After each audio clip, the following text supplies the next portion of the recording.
Officer. No, it's mine.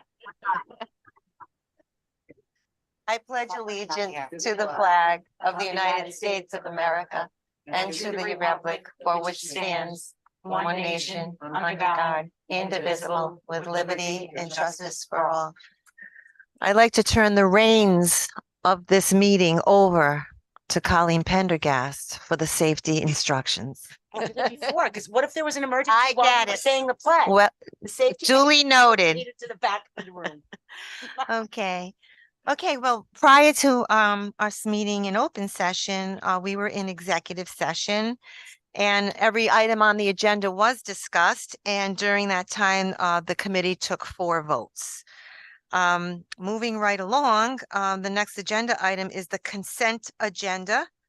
And I was wondering if we could get a motion, a second, and then I'll ask for any discussions. So Caroline, I'd like to make a motion to pass the consent agenda. I'm going to ask that we remove the regular session minutes from October 3rd and do a separate vote because I was not here. But Okay. I move to pass the minutes for October 23rd. General fund bills in the amount of $545,814.52. Grant fund bills in the amount of $117,363.29. School food service funds in the amount of $1,934.57,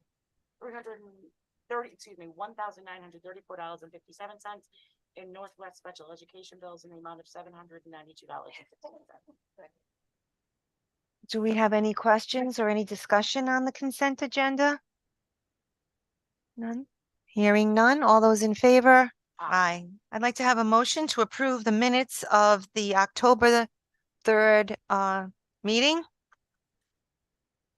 Do I have all those in favor? Aye.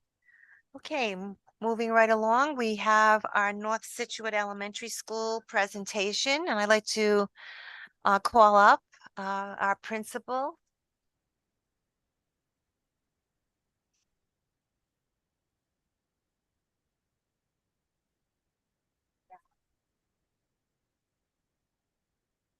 I just want to make mention for our viewing audience that we did move the walkthrough. Thank you, Caitlin, for taking us on a tour of North Situate. We had it listed in the executive session because there was some safety concerns thing, but we figured the general public might like to go. So Caitlin escorted the school committee as well as some of the members of the public. So. All right, good evening, everybody. I'm here to talk to you a little bit about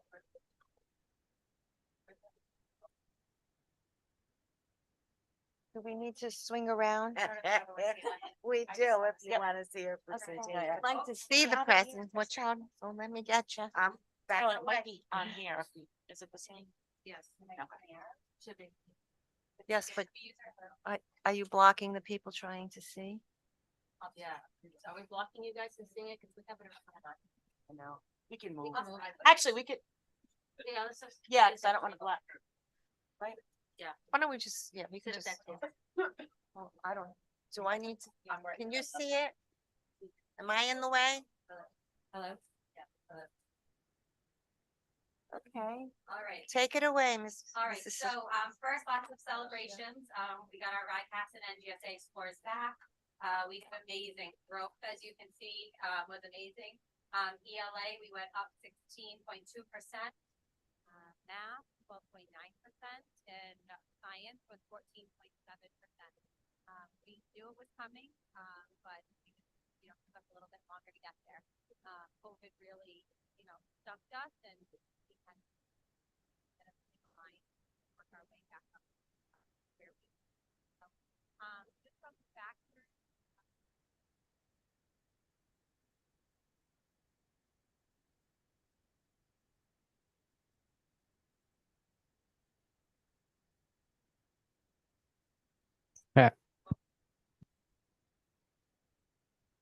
Quickly again about that. Good. Okay, good evening, everybody. I'm here to talk about our RICAS and NGSA scores. As you can see up here, we made improvements in all areas. ELA, 16.2% in the positive. math 12.9%, and NGSA was 14.7%. Over there in the bottom right, you can see the grade level specifics. Grade 3 really, outshined if you look, but in my eyes, everybody is shining.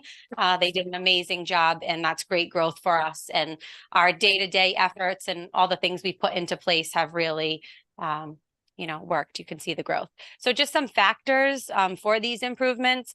Definitely our data conversations with students, showing them their ICAS scores from last year and, having them reflect on it. Are they progressing towards the standard? Are they a meeting? Are they, above the standard? And showing them their curriculum work that they're doing, and does it match up, and why not? Our MTSS is strong here, and our interventions. We are very specific in inviting families to MTSS meetings. It's a partnership, and it's about the whole child. So we need their support at home, and the partnership here that we have. Interventions are up and running. The last couple of years, we've really put a lot of training into our paraprofessionals. They are running intervention groups right now, oral reading fluency, repeated readings, even some of our math intervention as well are coming from our paras too, depending on the tier level of students. So that's really gone a long way. The fidelity of the curriculum, for sure. When COVID hit, we didn't necessarily have that. You had kids out of school, in school, teachers, distance learning, some of us all distance learning. So that was a challenge. Social workers, school psychologists, SEL support. Last year, we had a social worker 2 full days a week, rather than the 1 sometimes we were getting. And I'll talk a little bit more about that, but I said last year we have to address the whole child, and the emotional needs needed to be met first before we could, see the gains in the academics. And a big shout out, hardworking teachers who care deeply about their students' success. They are in the trenches working their tails off for the students and their families. And I just want to commend all of them for all their hard work. I appreciate working alongside them every day, and they are amazing. So. Questions on the slides or at the end, or you? Slides are fine. Okay. So what really jumped out at me is that the math scores are almost equivalent to the proficiency is almost equivalent to your ELA. And exceeds it in grade And three. exceeds Honestly, it that's in pretty grade impressive. 3. Yeah. What would you contribute that to? Is it just the digging and the data and the teachers just being so determined to make sure that they what are your thoughts on that? I think so. That's unusual. yeah, It we- is unusual. I know we've been in Eureka Math now for, is this year 4? Year 4, I think, that we've been in. So the teachers are confident in the Right. curriculum. You're seeing it spiral. So they're starting in 2nd grade, 3rd grade, 4th grade, 5th grade. They know it. You know what I mean? Things are common. The language is, common and things like that. Good to keep going. But I did, good. Okay.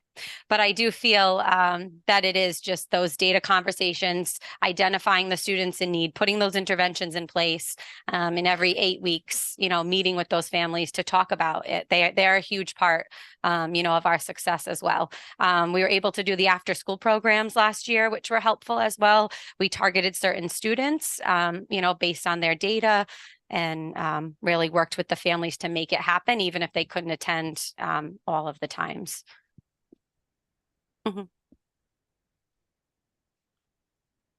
Oh, okay. I'm on the board of another school, and they were going over the RICAS scores. It's an urban school, so a lot of ELL and poverty. But they were thinking that, and what the statement was, is that if a child is not reading by the 3rd grade, they almost want to keep them back. They don't want to even move them along if they don't have the reading chops at the 3rd grade level. And I was like, that's pretty bold. But they really feel as though that if they can't get out of the gate by the 3rd grade, it's just going to it's going to be almost impossible to get them caught up. What are your thoughts on that? Because when I look at the ELA scores up to 3rd grade, 4th grade at 54, I was wondering, that was also going through my mind. What are your thoughts on that? Retention is not something we encourage. We have had the conversations with a very few, families, and a lot of times attendance played a part in those students. You weren't here enough to access the curriculum. I don't know why there's, you know, a discrepancy. We haven't dug into all the data yet. So I'd really like to look at the questions. What were the questions asking, and how the students responded to them before I can kind of give you an answer on that one. So. But, forget the data. Think of the child in the seat that doesn't know how to read in the third grade. They're going to struggle. They're going to struggle. Yeah. Forget, you know, whatever the RICAS data is, Yep. or STAR, whatever it is. Which is why we rely on our intervention support and My- those My parent question, exactly. relationships. I want to talk to you about the parent engagement at that Yeah. point, because do they understand, like, are they being told that if your child does not read by the third grade, you better get them to summer school? Because to be honest with you, I saw the summer school data. I know you're going to get there, but we could have got more kids in.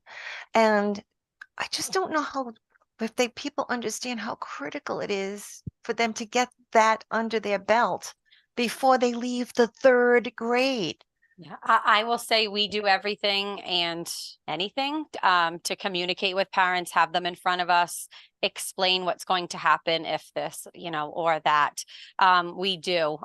We, you know, follow up on emails, phone calls about getting students into, you know, the summer program. We can't force anybody to do it. We can make it as enticing and easy as possible. But unfortunately, some parents just don't engage in that. We did, you know, supply the math and ELA packets. We had a summer reading challenge. We did some writing over the summer as well that students could do independently. And there were some families that, you know, took us up on that as well. So we're trying to engage students in that. Caitlin, when Clayville once, you know, got awarded Blue Ribbon back when, and their scores have always been very, very good. You know, I asked Courtney, and she said it's all about the data and living and understanding every child's data. And I just want to congratulate you. This is unbelievable. Thank you. You know, it's the bright spot in our. It is. Kathleen?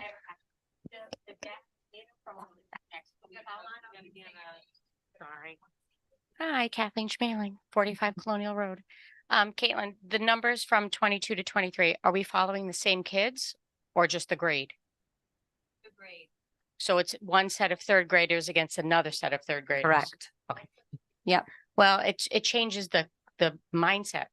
You're not showing growth in kids. You're just showing that one group can test better than another group. We have dug deeper, not yet this year, but in previous years, Right. we have watched that Right. cohort, you know, go. But like I said, we haven't Right. Because been able certain to do grades that yet. just test better than others too. Yep. Yeah. Okay. Thank you. Okay. Okay, to go on to the next slide. All right.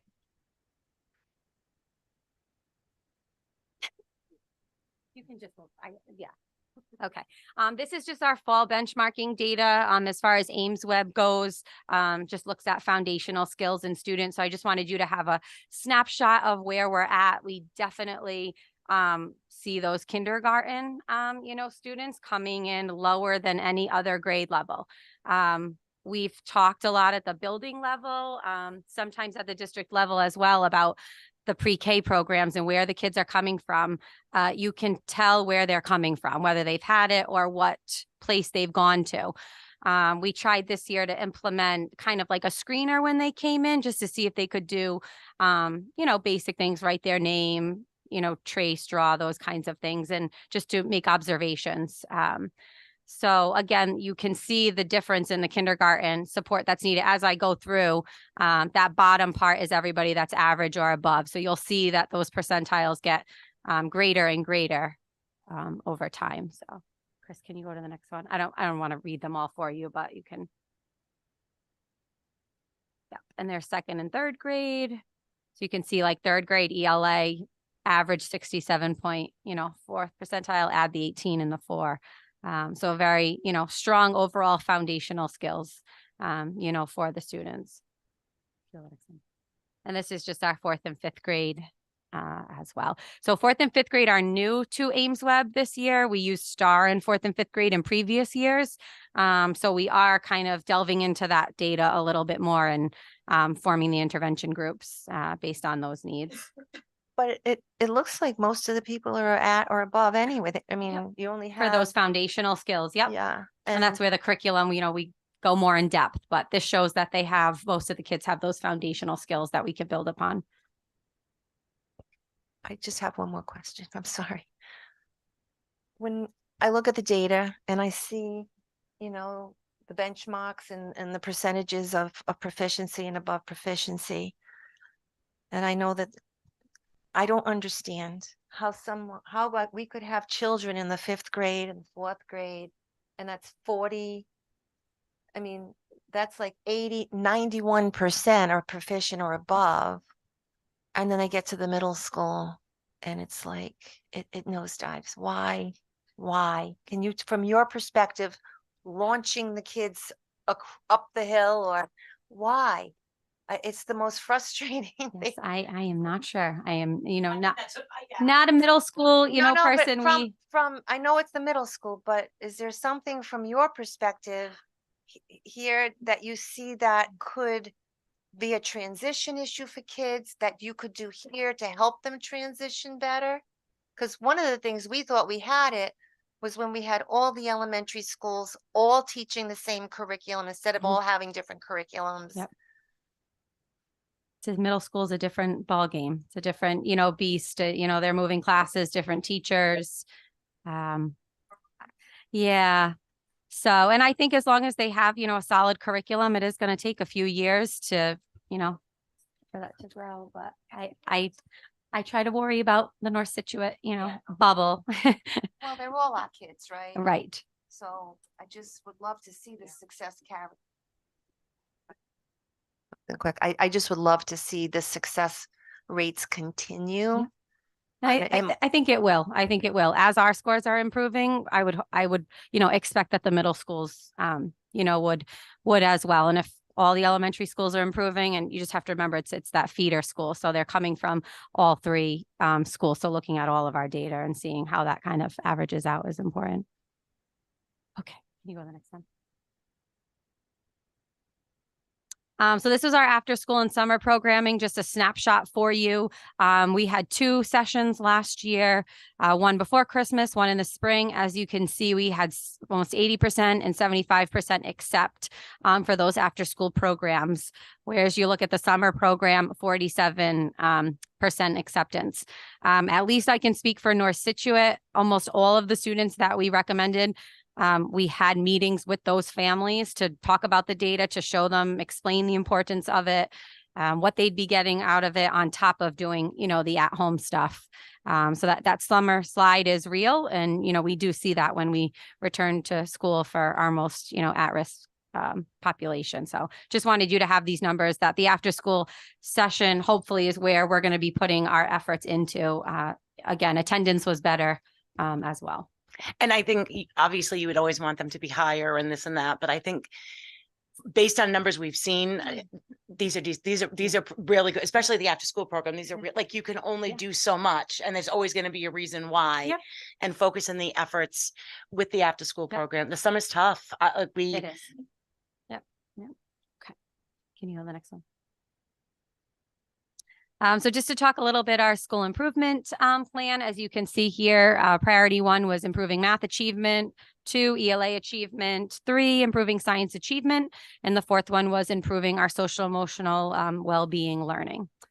Chris, you go to the next one. So this just breaks it down. I put a nice big check mark there. Our goal was to increase almost 10%, and we increased over that. So we met that goal. So we're very excited about that.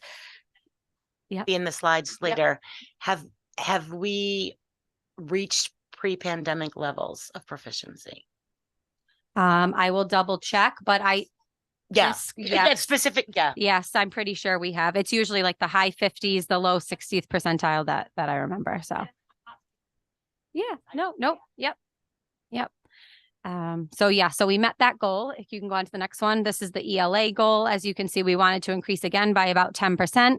And we exceeded that at 61.5%, and we wanted to get to 54%. Can you go on to the next one? Improving science achievement, 5th grade knocked it out of the park. Again, we wanted to improve by 10%, and we exceeded that expectation at 58.3%.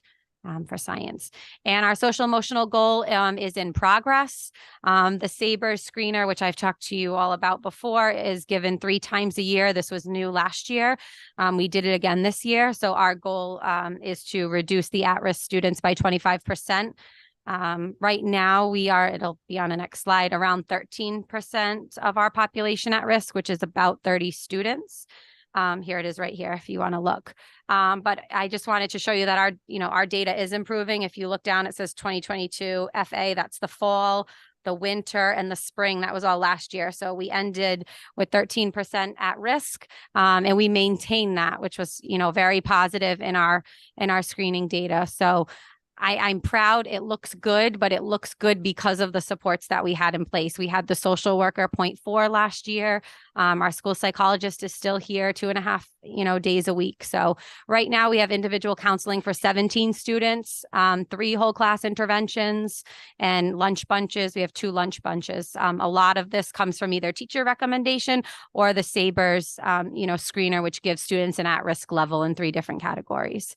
And we have lots of other students that are on monitor or have behavior plans with the social worker or school psychologist that aren't factored into those numbers. But it's something I will be advocating for come budget season to get that social worker full-time in our local budget at the 3 elementary schools, which I think we can do, splitting it, the 3 elementary schools. So we used to have Jen Ritchie 1 day a week per elementary school. But when we knew we were getting this, we kind of said, okay, the middle school, high school can have that position.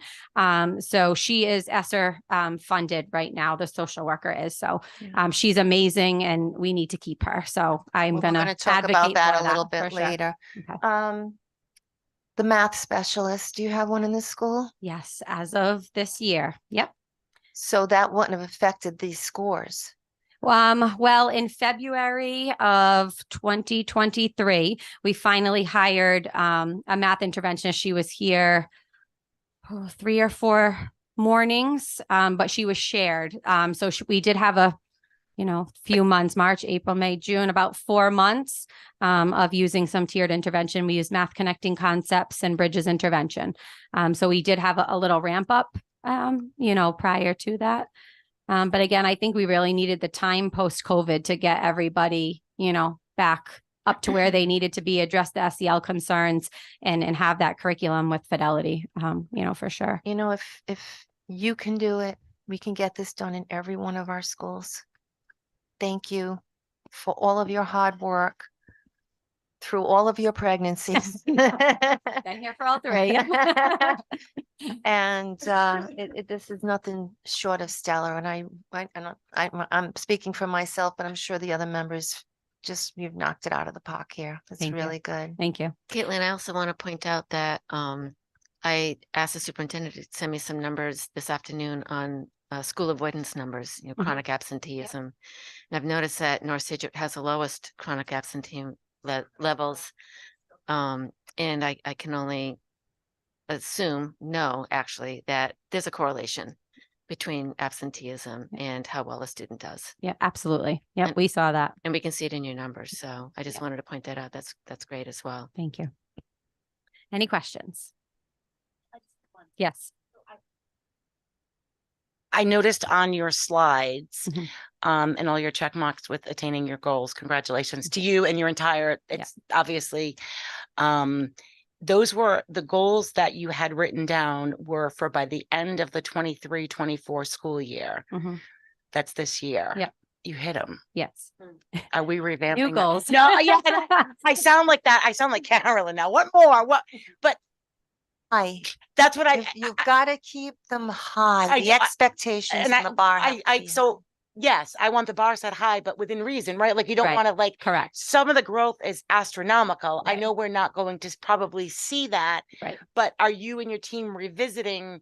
to Yep. just Every year. keep Yep. it's, every year. and I don't want it to ever be like, we're not Yeah. satisfied, right? Like, Yeah. that's not where I'm coming. Yeah. This is spectacular. And we meet on a monthly to bi-monthly basis for school improvement, team. But yes, they have to be reviewed and updated every year. Once we achieve something, we need to set another goal for ourselves. So still working on the SEL one, but we have till the end of the year, and the data will, I think, support that as well. So I know we got plenty of time, plenty of time. 5% of the ELA kids not proficient, so we still have to push. I know, I have to say it. I'm sorry. Well, I think to add to Carolyn's comment before, and I don't want to go to side rails, but I get it. I get what you're saying, but I think that's more of it's at every school, but it's a district issue. Like, what are we doing to get out from a curriculum standpoint to parents to, I remember once, and I don't know if they do this anymore. I remember when my son, who's 20, well, I thought he's in his 20s, was in first grade, I came to a reading night with Nancy Frazier. And it was just talking about the importance of reading. I mean, Yeah. this is 20 years ago, right? Like, like Yeah. what almost, and like, what are we doing? Not just in a school level, but in a district level. Yeah. That third grade piece, that's been at a federal level, at a state level for a long time. If they're not reading by third grade, I don't want to be that, Like, how much outreach are we doing or can we do? and I don't need an answer for this Yeah. tonight. That's not what I'm saying. But I think collaboratively as a community, the more information we can push out to Right. parents Yep. and to not just necessarily from Caitlin or from, do you know what I mean? Yeah. But to show the importance. And maybe there are opportunities for a collaborative thing between the elementaries where we invite parents, Right. like type Colleen, of, we, To come with Ozzy. Ozzy, Yeah. Ozzy and I have Yeah. been having conversations about doing just that. Yeah. Holding math nights for parents so they can see the curriculum in action. This is what we're talking about. This is how it's done. And dovetailing that with activities for kids. Because if there's something the child wants to come to at school, the parents will come. Right. Yeah. So yeah, we are working on some of those things, and Ozzy, I won't step on her toes, Yeah. right? And just to Carolyn's point too, like, I know we put a lot of weight on RICAS, but it is one snapshot of a student's ability. And we have so much data from curriculum to support that they are proficient and they are making growth. So when I see a student not performing the way they should, I have plenty of data to show you that, they are. So I'm very happy with our, progress and success, and the teachers are amazing here. So it's But you know what? family. Just the fact that you're talking about, if I see a single student not, and you're on it, you have to be on every single child, and it's hard because Yeah. you're doing so many other things, but that's the leadership around curriculum. And they want to do good. The students, they care about Yeah, but their scores and doing well, just overall. and just So, to follow up with Colleen, I think Erica too. The absenteeism, it's huge, and I have a family member who took her 9th grade son out of school for a week to go to Disney. I went, are you kidding me? Disney, a 9th grader in algebra? It's like, but it's he'll catch up. I was like, no, he won't. But it's really, they have to be in school. They just have to be. thank you. The Carolyn, next slide we is have a right there hand for you, raised. if you want it now, or yeah. We have a hand raised for your questions, I would assume. So Kelly, if you can unmute, please. Go ahead.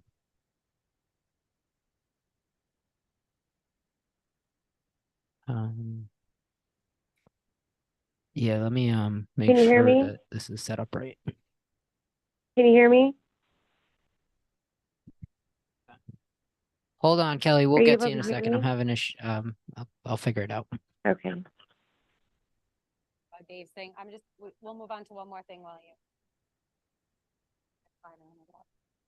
So we wanted to, congratulate Mr. Dave Fortin today. He retired as of last Friday after 28 years in Situate. So these were just some pictures from his last day, and the middle one was from his retirement party that we had, not on school grounds, but he had a nice mop on his head from Mrs. Gallagher. So we just wanted to recognize him. We miss him already. The kids miss him, and he truly had an impact on everybody here. Our art teacher organized all the students to either draw a picture for Mr. Fortin or write him a note, and he got them in a box on the last day of school, and he cried like a baby. But it goes to speak to that relationship with the students, as well. So that's what I want to say.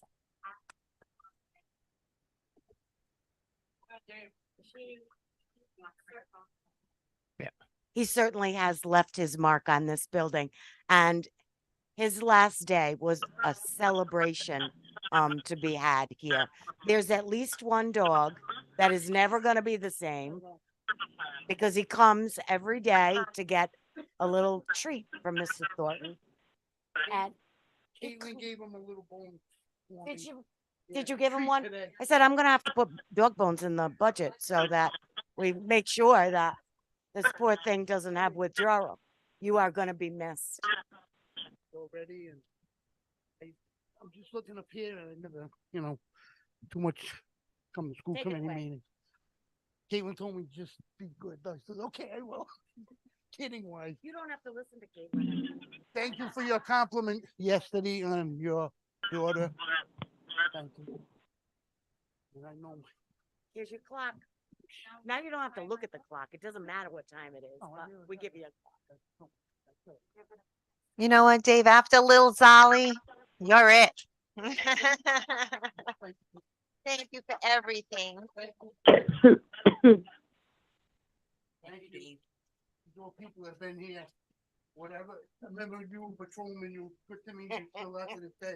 I miss you, and thank you for everything. You're like a fixture in this school. I don't know, it's not gonna be the I know it same. won't be, but, 28 years, and my grandson followed me around at the party with Kleenex box. I follow him more than I'm dehydrated. Well, it Thank sounds you. So, president, school committee, and past. past, exactly. Hearing me on TV, whatever. Thank you all. And I don't know what else to say, but Well, enjoy it. I will be back for sub. I will be back. for Oh, we'd sub. love it. Oh, that'd be fantastic. Cupcakes this time. We got cookies. All right. Thank you, Dave. Congratulations. Thank you, David. Thank you. All right. We're all set now. I think, Kelly, go ahead. I'm gonna bring you up really slowly. All right, we should be able to hear you.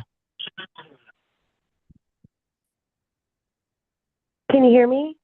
Yes, we can. Oh, awesome. Kelly Coolis at 30 Sutter Lane. Super happy to be here today. Thanks so much, Ms. Socio, for the presentation around, my daughter's school. And I just wanted to highlight that I would like to see more communication to the parents. I know it was touched on this in the call, and I wouldn't have known that this school committee event was happening and that North Situate Elementary was presenting outside of Jenna Lipsky, Rutherford, Kimball Rutherford, I think your name right, Jenna, but to tell me, right? And so I love the newsletters. I read through them, and bear with me if I overlooked something, but on a regular basis, I would love more communication around when a school committee meeting is happening so I can be present. I'm very passionate about school safety, and I could have made it happen to be there tonight to walk the school, and I'm just glad that I was able to log in tonight. Glad to hear the numbers, but that was just my feedback right there, and happy to have you back, Ms. Socio. Kelly, thank you so much for that feedback. I was just mentioning to the superintendent that maybe in the future we'll have the principal, if we're going to a particular school, make sure that they email out to all of their parents to let them know that the committee's meeting will be at the school and there'll be a presentation. But that's really good feedback. Absolutely. Yeah, Yeah, and and if I would any take other this just a suggestions step you can further. have, I'm sorry, go ahead. Yeah, I would like to take it a step further and just general school committee meetings, like on all schools, like not only So- North Situate Elementary. I was but, just going to say, if you have any other so- suggestions. So I everyone. would, I'd like to suggest that, these are public meetings. They're scheduled, a year in advance. Our calendar is out. It's on the newsletters, I believe it's on all the school newsletters that the upcoming school committee, yeah, you get a few. So it's posted on there as well. The other thing that I would recommend, and I've mentioned this to people before, is to sign up through the Secretary of State's website. These are public meetings. Their agendas have to be posted a minimum of 48 hours in advance with the location and the time of the meeting. It's a pretty easy process. If you go onto the Secretary of State's website, you can select Situate School Committee, Town Council, whichever municipality. So absolutely, we will continue to push it from our way. It's in the school newsletters. It's also on, if you go to our website, the Situate School Committee, all of the monthly meetings are posted of when they're going to be. This is new. Prior to COVID, we would tour different schools every year.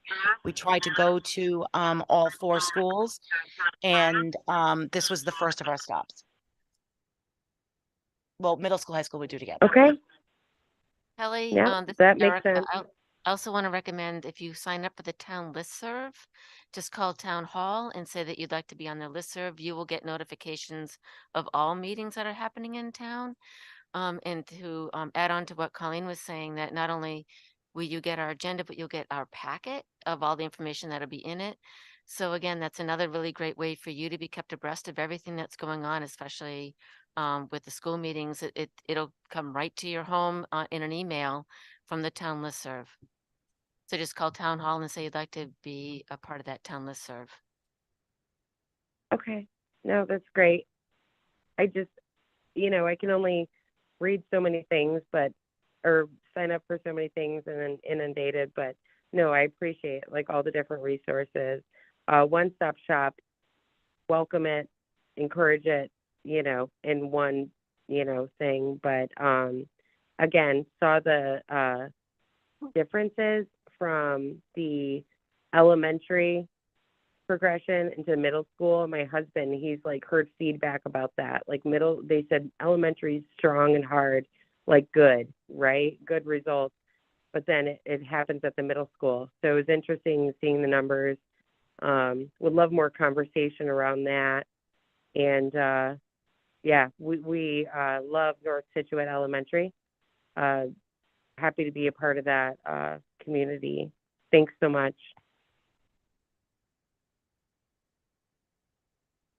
You, Kelly. I think we have another parent that's got their hand raised. I don't know if it's about North Situate Elementary, but we could, or if it's not, we can. It is. Oh, no, I'm so sorry. I thought this was about curriculum. Not Should yet. we wait? Not yet. Um, Okay. We haven't gotten there yet. Okay. We don't have curriculum today, so you It can would be wait on for public comment. Yep. Thank you. All right, you're welcome, Lenore. Thank you. We'll hear from you a little bit. Okay. Thank you again to both of you for everything and that you do for our children. The item on the agenda is the update on the well project, and Bob is here again. Thank you for coming again. We just want to be sure that we don't, because it's kind of a different way of managing the project. We don't have that the day-to-day information that's going on around the well, Bob.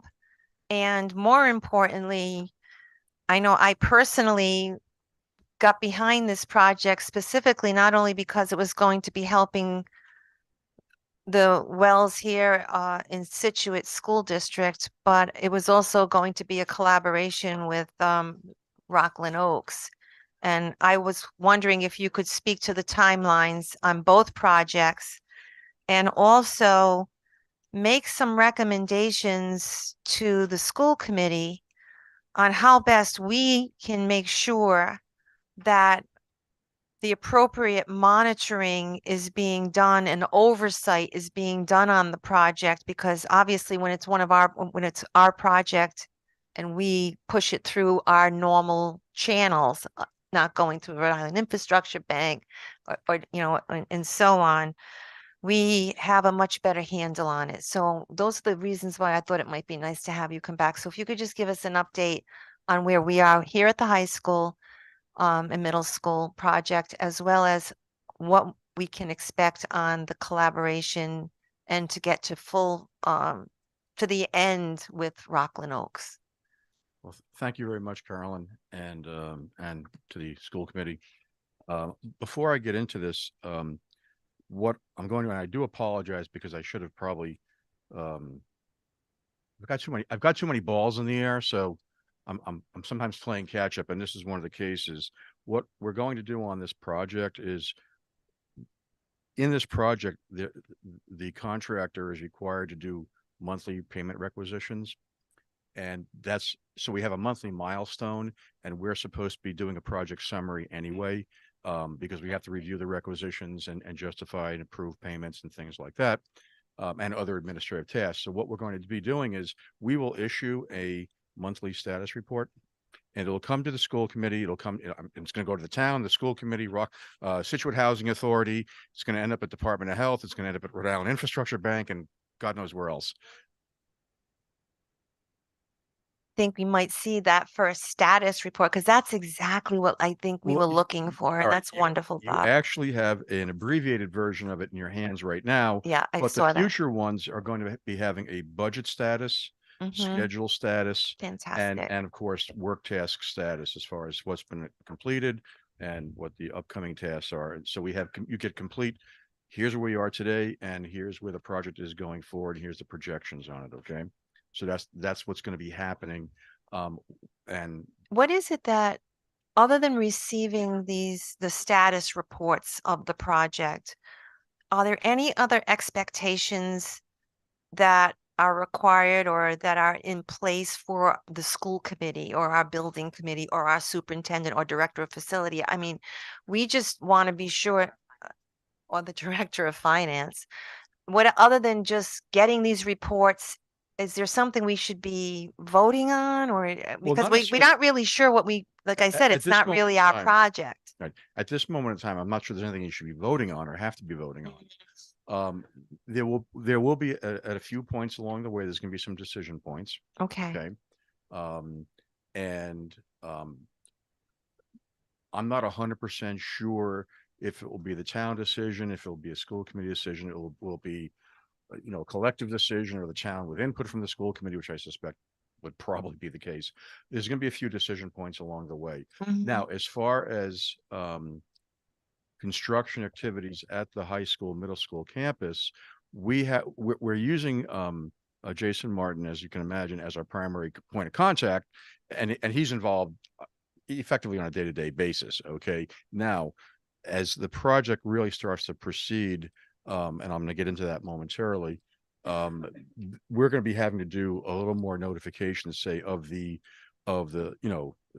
school right there, that school administration, because things are going to be happening. We want to make sure that they're notified, they're up to speed. If we have to, if we're getting certain deliveries on a given day, now something like a service disruption, we're doing everything humanly possible to not have one during school hours. We haven't had one yet, and we don't plan on having it, but we're going to hit certain milestones or certain action points where there'll be an enhanced level of communication with the school, because there has to be, because we have to keep them in the loop on what's happening. Okay. Because of the logistics of the day-to-day school openings and the kids Right. moving and the traffic flow and all of that. Right. Okay, that's helpful. And Jason Martin is the best, and he does an amazing job. So I'm comforted to know that he's there every day, and he'll be happy to be, to make sure everything is executed.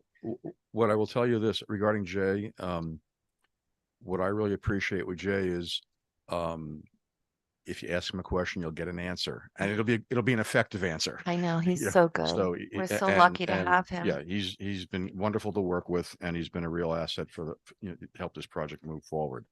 I don't want to take a whole lot of time, but the construction contract, I think you might be aware of this, Carolyn, was executed actually on July 26th.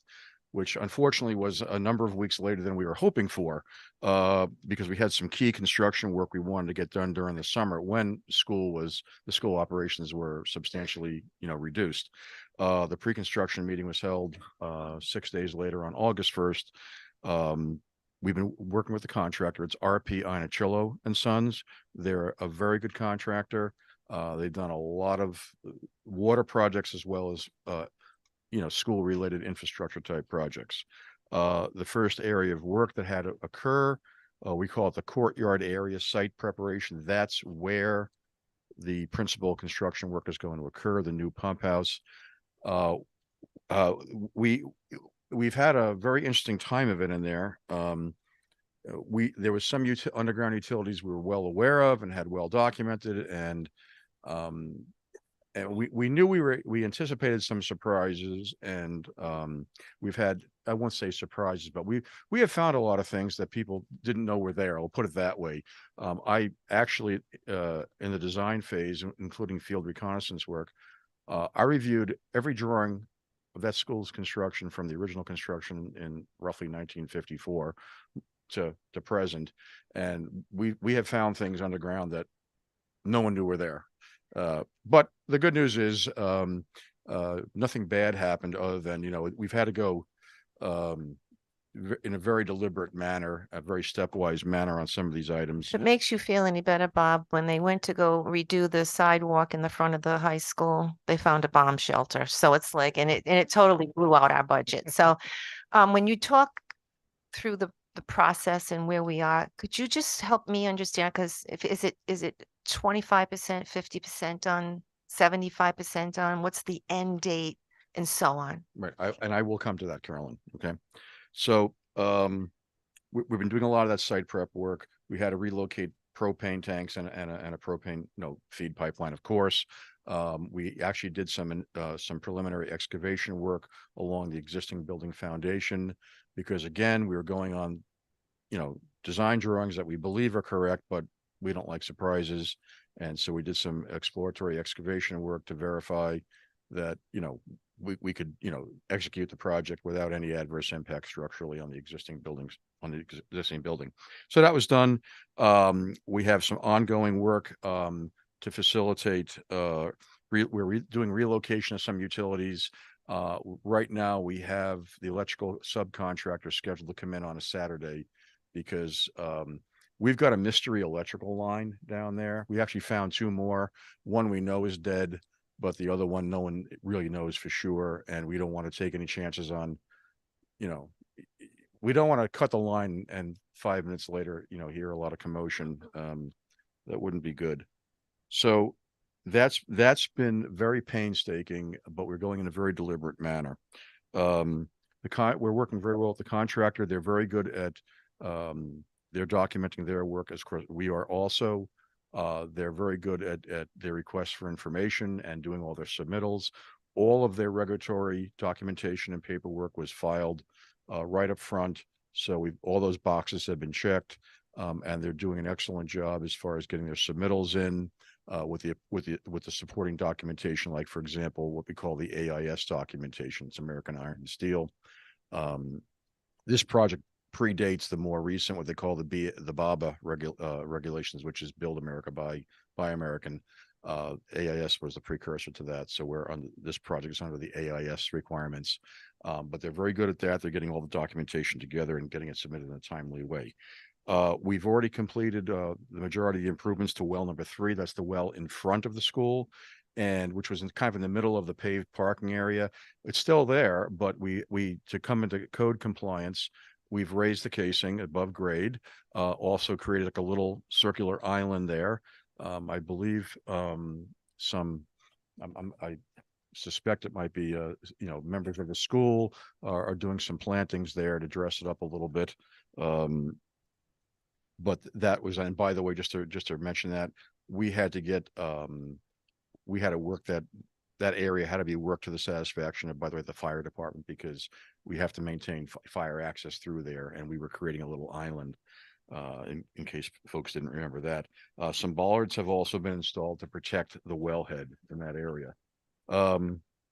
The well number 1 which is really, it's once upon a time, it was outside the school, but for many years, it's been kind of in the middle of, the school, the middle school portion of it.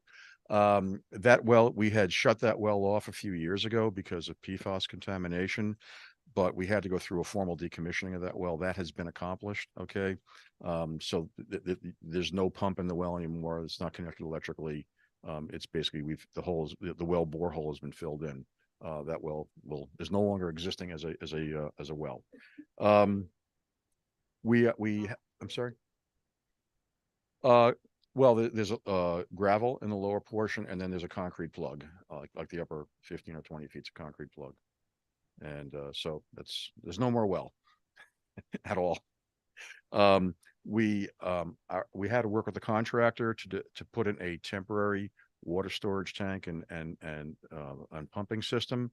We had to work in close coordination with Jay on that because we have to maintain functionality in the interior mechanical room. Everything's been installed, and we're trying to complete the microbiological validation of that. There's 2 tests you have to run. One is coliform bacteria. We passed that one very easily. There's the second test is heterotrophic plate count, and we've unfortunately gone through 3 rounds, and we're still a little high on that. It's just very frustrating. So about 3 hours ago, I called my lead operator up there, and his name is Sean Murphy. I said, Sean, here's the construction superintendent's phone number. You're going in there with him tomorrow, and we're going to take care of this issue.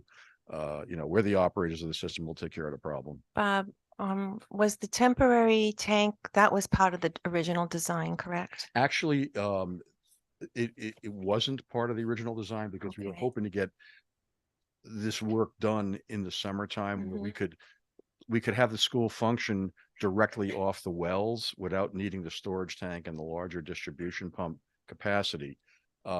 Because we, didn't get started until late in the summer and only a few weeks before school was starting again. We felt the safest course of action, because as I said, we don't want to have any adverse impact on school operations, was to have, we put some temporary tanks in it. Well, I'm calling it a temporary system. They're 3 smaller tanks. They've been piped together, and we've got, actually it was an existing pump. It was the spare distribution pump. We've got that piped in. I can't help but I have all these red flags going off in my brain, because anytime you see significant unforeseen circumstances, the dollar signs are also going off in my brain. How much is the budget being skewed by these surprises and this additional work that needs to be done because they weren't anticipated? All right, a lot of the work, like, identifying underground, utilities that we weren't sure were there, a lot of it is having, little or no impact. Obviously, this temporary system, we're waiting to get the final cost worked out with the contractor. But I want to come back to that question in a few minutes, okay? Because again, let me come back to that, okay?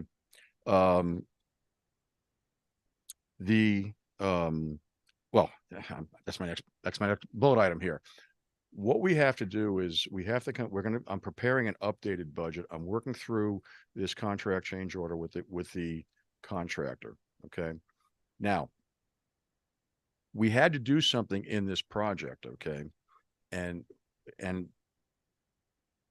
the second, I'll call it the second phase of this overall project from the town's perspective, is connecting Rockland Oaks, okay, the Situate Housing Authority Rockland Oaks facility and that involves from the new pump house, a distribution force main down Rockland Road that will enter onto the Rockland Oaks site and ultimately go into the building and tie into their system in their building.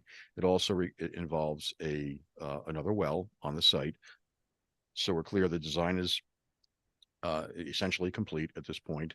I actually can give you a reduced size drawing that at least illustrates where the well is going to occur and where the force main is going to go. Now, that is a separate project from the standpoint of project financing. And if we need, I can give you the explanation of that if you'd like that. the school project, the school portion of the project is nominally, it can be financed ultimately through the Rhode Island Infrastructure Bank. The school is eligible for $200,000 of principal forgiveness. And then there's, presumably, I'm assuming you're going to pursue housing assistance reimbursement with Department of Education. Now, what we had to do in the high school portion of the project is there's certain pieces of the project that actually a portion of it is really attributed to or can be allocated to Rockland Oaks. Took the words out of my mouth. Okay. Go ahead. And I'll give you an example of that. We needed to have a water storage tank. Okay. And for example, if it was the school was a standalone entity without consideration of Rockland Oaks, we perhaps would have said, okay, let's have a 4,000 gallon tank. Instead, we designed it with a 6,000 gallon tank because we did it with we were at the time 98% positive that ultimately Rockland Oaks would be included in. Well, buying two tanks, telling the contractor you're going to buy a 4,000 gallon tank and then come back and buy a 2,000 gallon tank or something, that would be far more expensive. You need a bigger pump house, and the 2 tanks would cost more than one larger tank. But I can't tell the contractor to go buy 2/3 of a tank. So they have to buy the 6,000 gallon tank. So right now, the cost of that tank and the associated installation costs are in the high school portion of the budget. But ultimately, we have to take a portion of that and allocate it into the Rockland Oaks portion of the budget. And there's a lot of components in that pump house that applies to. Okay. Like there's a distribution pump system, there's a control system. So that's why we have an executed contract with the contractor RPI and Achillo and Sons, but there's a portion of that contract that ultimately is going to get allocated over to the Rockland Oaks project. When that happens, Rockland Oaks, and by the way, I met with them a week ago Monday. It was my latest meeting with them. And, we're getting ready to get that, complete that submittal because there's a lot of supporting documentation to go in. We've asked Department of Health for an expedited review on that. We've asked that project be executed as a change order on this contractor's work, because that will probably save us at least 2 months and possibly 3 months on the schedule. Okay. Say that so Iana Chile would then just carry on to the remaining aspect of the water system that impacts Rockland Oaks. That's Correct. going to save you 2 months. Easy. Oh, easily. Because you don't have to go out to bid. That's exactly right. We save a lot of the administrative costs of the bidding effort. We save, and frankly, that was another reason why there's certain portions of the high school project we had to keep in Iana Chillo's contract, because I can't have 2 different contractors like trying to work in the same space. Okay. That would have been a near impossible situation. So right now there's a preliminary indication, because I've been bringing this up and discussing it at the monthly projects meetings with the Rhode Island Infrastructure Bank, and includes a lot of the state agencies, by the way. We believe we're going to get approval from EPA for that, because when we went out to bidding for the high school project, everything was done in accordance with all the rules and requirements for using federal money. Okay. We had to be a transparent, publicly advertised, publicly bid project. And there's all the rule, things like it's prevailing wage and MBEDB participation, et cetera. It's been done exactly in accordance. So we can make the argument that the existing contract, this will be a change order. However, as I think you folks are also aware, because I know we've discussed it before, Rockland Oaks has the opportunity, because it's low and moderate income housing. It's a community system. They have eligibility for up to 100% of their project costs for principal forgiveness. Okay. Application for Rockland Oaks. Who's assuring that the proration of their portion of the school system is in that application so they can get that covered under their piece of the project because it's 100%. So I just would, Well, here's what we're gonna do. I'm going to, number one, I'm working with the contractor to clearly delineate the scope and cost of what's in the current contract that we're gonna break out. And then, of course, everything else beyond that is gonna be on the Rockland Oaks piece because, like the well number 4, the force main, pavement restoration on Rockland Road, et cetera. That's all part of the Rockland Oaks. So I'm going to work out the initial delineation. Then I'm going to be sitting down with the school committee, the town of Situate, the Situate Housing Authority, Department of Health, and Rhode Island Infrastructure Bank to make sure that everybody agrees on this. Okay. And then we agree on the total project financing and what pieces get allocated to which portion of the project. I'll call it the high school, middle school portion of the project or the Rockland Oaks portion of the project. So we have to come to a consensus on that, and we want to be as fair as possible. But obviously, I think everybody agrees. We want to try to maximize benefit for the town in general, and obviously for the school and for Rockland Oaks also. I feel like there's a void, and it's like fuzzy. When are we going to get the 200? We have a $973,000 bond or so. So now we're up to maybe 1.2 million, and then we're going to get the housing aid, and then we're going to get, so like there's a lot of opportunity for funding. I just don't understand the sequencing. I don't understand whether or not the total cost of the project is, because I was initially, when they initially went out to bid, that bid came under what we thought we had for the bond. Now with change orders and other things happening with the other system, maybe it's going to go back up to that amount, but I don't know what it is right now. All right. This is what I would say, Karen. It's November 7th. Okay. I would like to get the clarity on the financial side. I'd love to get it by December 31st. We may slip into January 15th or something like that, but we have to get to a very clear determination of total project cost for the entire project and the delineation of what portion of the total project cost is the high school portion and what portion is the Rockland Oaks portion. And that's when you're going to be able to truly go forward and know, okay, here's the total allocations for each of the two projects, if you will, and then what the eligibility is for principal forgiveness and housing assistance. Bob, is there any chance that we're going to get to December 31, and even though we have the financial and funding opportunities now, that when we get there, it's not going to be adequate? Like, that's what I'm worried about. Like, is it possible that we can at least get a sense of whether or not we're on track? All right. It's not my decision. It's the decision. Ultimately, it's the decision of the Rhode Island Infrastructure Bank and their board. But what I will tell you, and this is discussions as recently as last week, that this project is at the very top of the priority list, if you will, for the Infrastructure Bank. Ana Coelho Cortez talks to me a minimum of a couple of 3 times a week about this project. Okay. And they have an expectation that they are going to be, I can't put words in their mouth, but this project is going to get funded.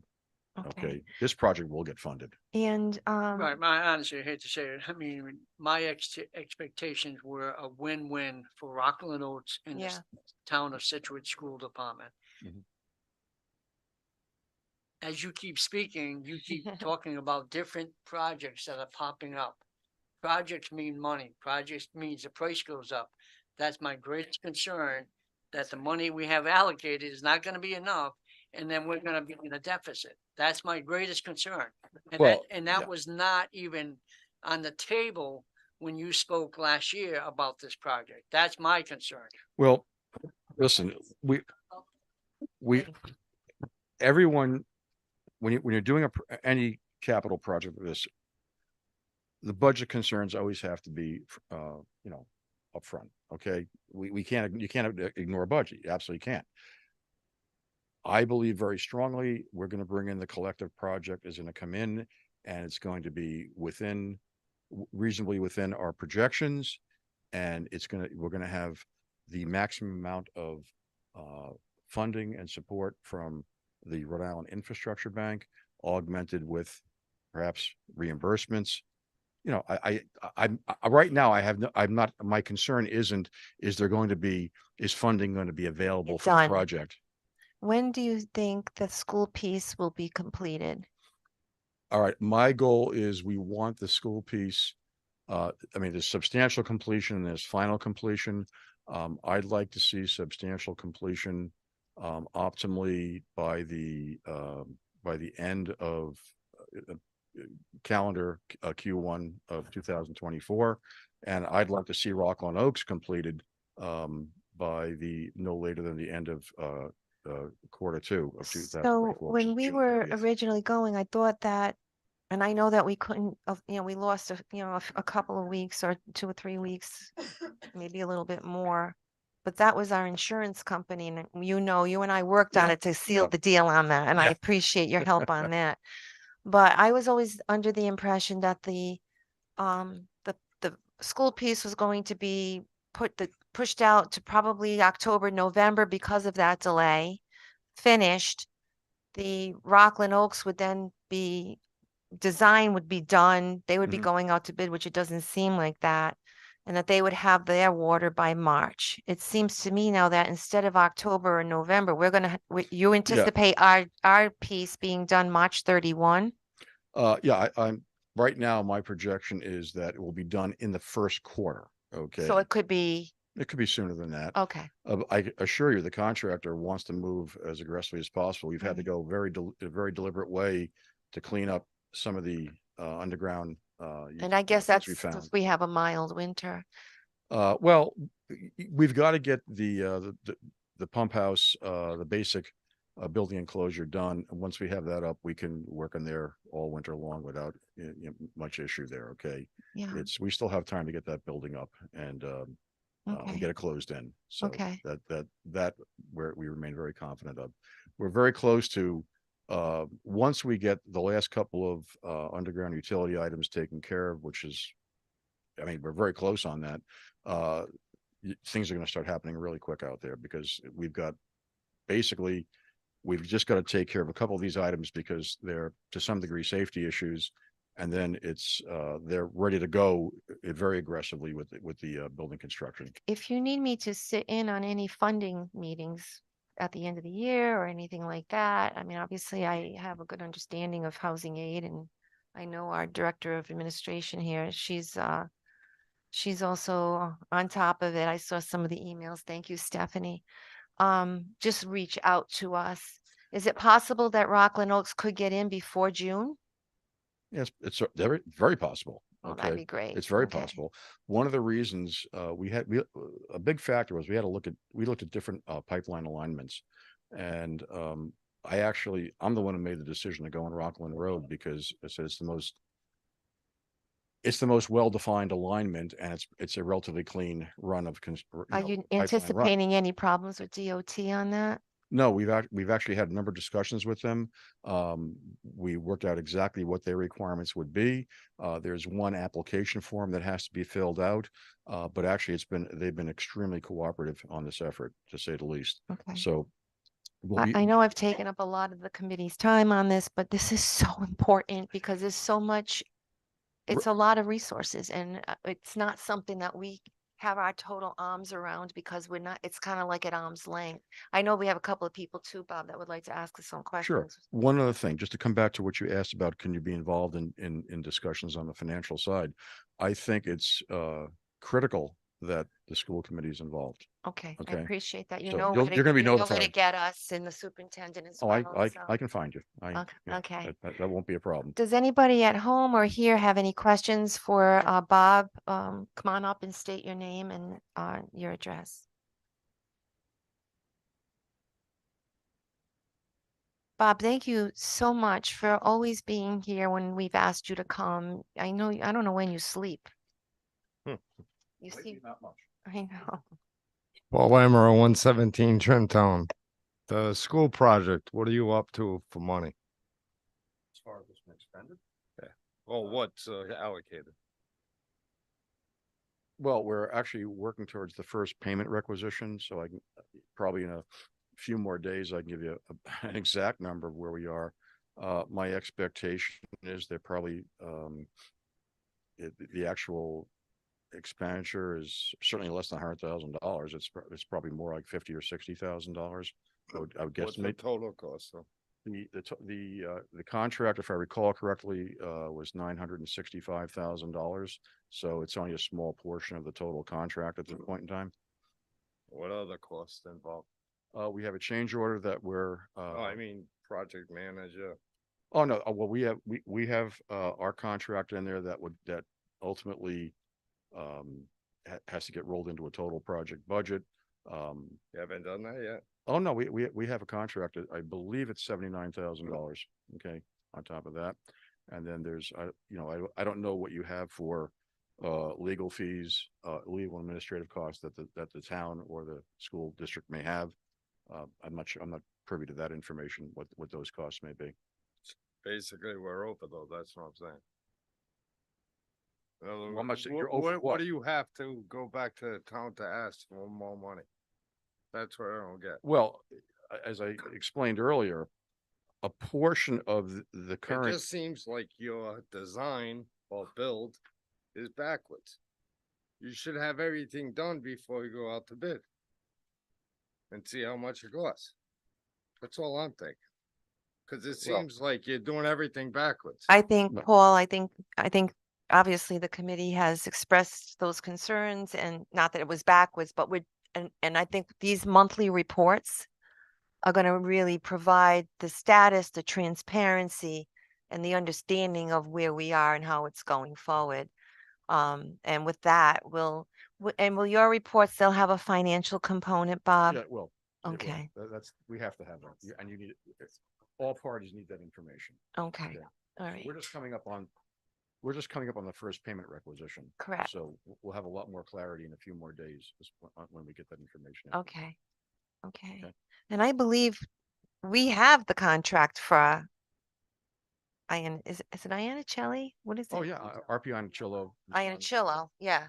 Yeah, you have This- that contract. We were the ones that our insurance company wanted to have all these stipulations in it and our attorney was trying to negotiate that through, Right. so. But, okay, I just don't want it to appear that it was the schools was delaying it because, we have, Well, no, I would never suggest that the school was. because I'm not- I would never we say the party really was delaying it. embraced this when we found out the problem. We put our arms around this and just decided to run with I've it. been asked this question several times, and my response, I said, listen, folks, we have a number of parties or legal entities involved here. Yeah. At state level, town level, school committee. Mhm. That means everyone's got a legal counsel, and when we have to have contracts reviewed. Mhm.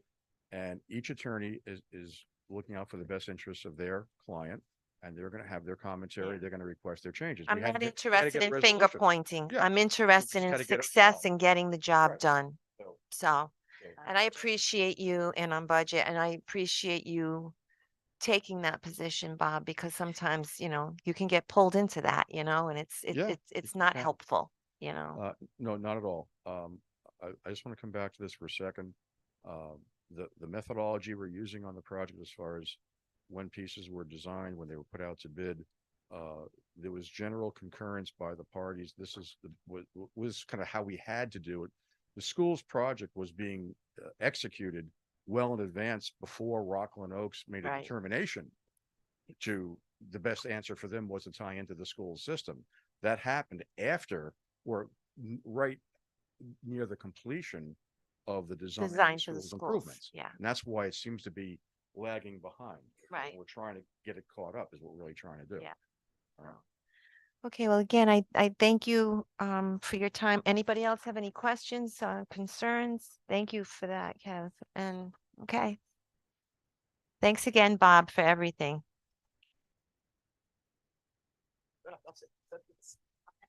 Okay. All right, so the next item on our agenda is a quick report on ESSER three. I read the slides and it seems pretty straightforward, and our curriculum director, is it on already? Is going to walk us I through think I just turned it on. status of our ESSER three funding. You can start, so. Good afternoon, or night, good night. So as I present this, I really have a lot of thoughts that hopefully I will have the expertise of the administrators, teachers, and also the school committee to kind of guide our way in our decision making, not only for the remainder of this year, but also in the upcoming years. Because as you know, ESSER 3 is going to finish and we had to be expanded by September 2024. So I just kind of wanted to show you the allocation by big items. Salary and benefits was 61% of how it was allocated.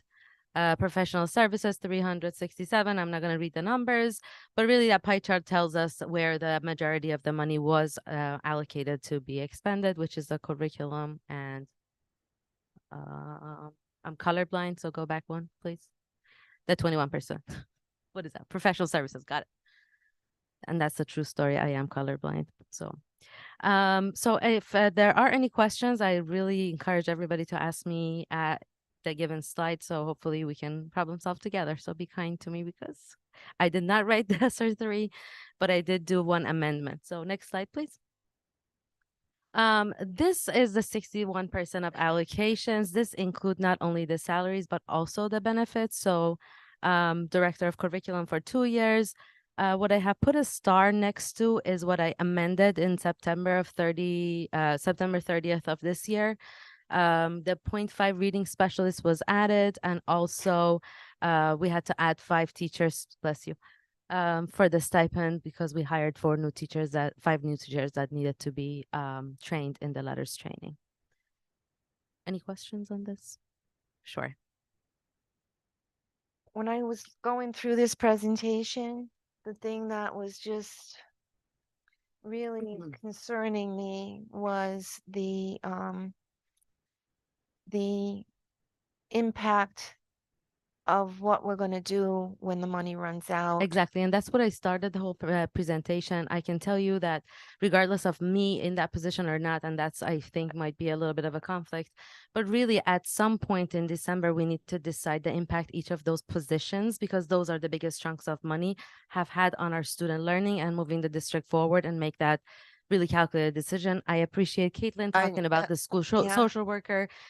We have the same kind of data and progress monitoring from the math interventionist, which we actually just was able to hire because that person that we had last year had moved into a permanent position.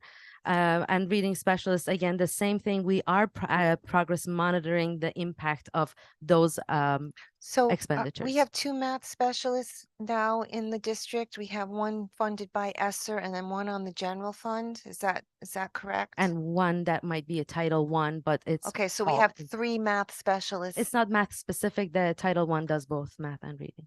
Okay. Yeah. But the one in the council did approve that position for a math specialist. So that's yes, Ms. Scusias, right? Where they are. So majority of them are shared. So Jackson Sperry is going to be the 3 schools math interventionist.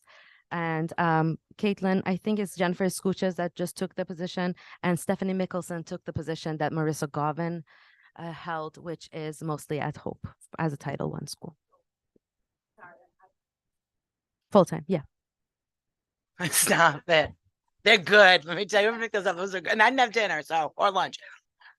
So I'm just for clarification. So there is a full-time Title I specialist at Hope, which does both reading and math. Yes.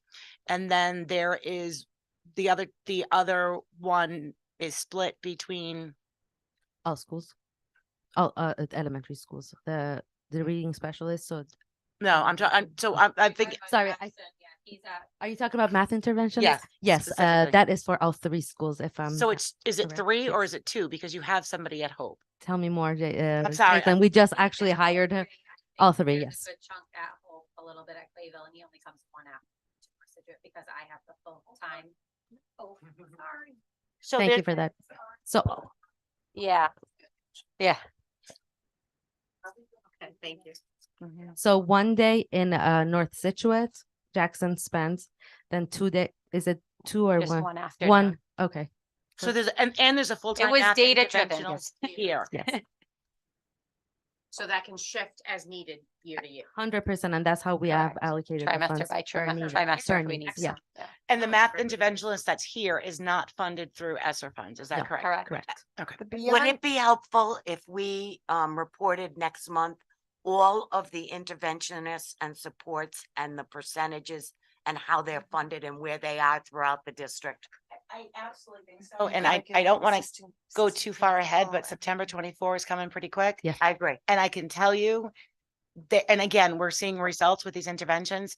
Nowhere in our, and this is just a piece of it, a piece of the pie, 61% of it. There is nowhere in our budgets that we have a 1 point, like $1 million. Do you know what I Right, mean? Like right. that's, so there's going to be very hard decisions to make. So I think Agreed. making those, and not that it's all in the committee, but where we're allocating dollars needs to be very In your strategic. opinion, what is the most impact other than the curriculum director? I would never say myself. You know, I But when you're looking at other than the top one, because I don't want to put you on the spot here, but what I would think you the say would be, I think you don't have to do this tonight. Yeah. But I think what we need to do at some point, probably in January, we need to come up with this like a succession plan. 100% agree. And based on, and then everybody, your team has to get together to determine what are the priorities to save. Yes. And Yes. because we're going to have to think about that through the next budget process. And we're gonna have multiple conversations with building principals because they need to make those decisions about what's most important in their buildings. And are there resources that they want to reallocate? Because we know we can't just add everything on. It's not 100%, and that's a possible. lot about the So other. we will be having multiple conversations about, are there things currently that you'd like to reallocate in some other way because you've seen that, you know, it's had a great impact on your kids' progress? Yes, and just that stipend for the mandatory right to read, that's a one-time cost. That was the requirement by law. So that is something that we don't need to really think about prioritizing. It's a one and done. I know, I know. I just wanted to give you a little highlight. Yeah. Yes.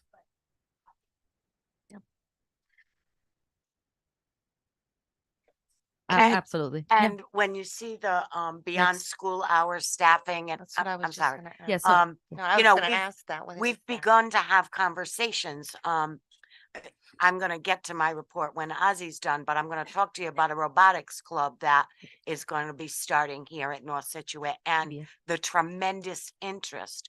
You know, we may have to look at other funding mechanisms 100. for those kinds of things. If kids and families really want those, we may have to look at other kind of funding opportunities. But we need to provide them if kids and families want them.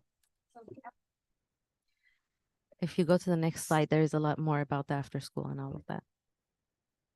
So we had allocated this much so far, this much has been expended. So there is about $300,000 left in the expenditures. So the plan is very much a big picture. So I would appreciate and welcome every and all suggestions from the committee and the school principals. So I have the detailed plan expenditure as a link down there, but I tried to kind of give you an overall picture of what looking forward looks like for this year. As Caitlin really mentioned, the before and after school programs at the elementary schools and the middle school and high school that ran it was very beneficial to the students. The data supports utilizing the time, especially now with the department time being gone from the secondary schools. That is going to be much more utilized. The costs is $42,000 for all schools. And if you wanted to see the breakdown, the planned expenditure is a hyperlink that gives you how I calculated that. The summer camps, we decided. Okay. The summer camp, as we talked about, and that has been my nightmare, honestly, is the summer programming. and the decision to move forward. I did do a lot of data analysis about the students' incoming scores adds their star, and also how they had worked on their classrooms and also their ICAS scores that just came out. Summer school at the middle school and high school are being very successful. They are pretty cost effective. The elementary school, we didn't have as much students come in. So I'm proposing that we run 2 full day camps for 1 week each at the elementary to kind of inspire and ignite a love of learning, get the kids to play while learning different materials. So it's a full day. We would eliminate the problem of parents not having the rides. And again, the cost is, I guess, more than the summer school at the middle school and high school, but my hope is that we will support a lot more kids with those kind of camps, and it would be at no cost to parents. So if we include some sort of sports, snacks, and also have some academics, I think the number of students that will participate would be higher. And that's with all of the data that we had collected, that would be my proposal. The in-school coaches, and again, this is something that I know Carolyn had mentioned in multiple of our meetings here. I did a quick calculation, and really, if we are proposing to pay them as a sub pay, as retired teachers or family volunteers that are kind of knowledgeable in the new Common Core, and we could even run some workshops for them so that they get more comfortable with teaching it. The cost is not so much. So I have the 162 for all of schools, elementary and middle, because high school, I think a lot of the content might be a little bit overwhelming for disjointed small group work. Yes, Carolyn, I know your question's coming. Yeah, Yes. what does that look like? Like, are those coaches going to be embedded within, like, if they have if they have a cohort of students in a particular class, is that person going to go in there and work with the teacher, and the teacher's going to say, this is the data, these are the kids, And this is the topics that I would like you to work on. I really think, and I ran this with a lot of teachers as well, the more the merrier. We are really struggling for paraprofessionals and how to fill some of the positions we already have, but this is just for 45 days. It could be a few hours, whatever fits their schedule is what we will work with, because the more bodies in a classroom, everybody welcomes that, and we can do very intentional small group work in or outside of the classroom, so they can go to a small intervention room if need be. The teachers were actually very excited. Even one of the elementary principals has already a volunteer parent that does come and do that, and they are really, really pleased. So we're going to post, hopefully we're going to get some more to apply for the jobs, and I really am looking forward to seeing and assessing the success. Absolutely. So as a RIDE person, I really encouraged everybody to allocate funds based on data, and ESSER 3 does allow us to change and make amendments based on what we gather as information and be data driven. And truly, this is very much data driven work and proposal.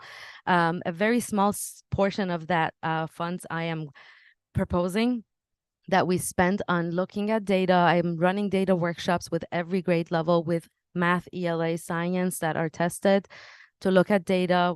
We did it for math middle school yesterday. We have great tools, great question banks that teachers did not have access to prior years from RIDE. So I'm looking forward to the November 30th when I can show you on the data workshop where you can look at those. It breaks down questions, how we did as compared to other schools, to the state, what were the questions, even the platform. So I'm really looking forward to, and I know that will have an impact. And as I had proposed, we are working on the world language and arts curriculum. So that would be the hours. If you wanted to quickly click on that link really. I did stop in, I popped in, I happened to be at the middle school for some other reasons yesterday, and I did pop in while Ozzy was meeting. I didn't realize she was meeting with the math teachers and doing some of that work around RICAS and test prep and test questions. And I have to say, I was impressed with the engagement and the excitement that I saw from teachers and the work that Ozzy was doing with all of them. I think that it's very clear that it's going to benefit our students. So it was really nice to see. Thank you, Laura.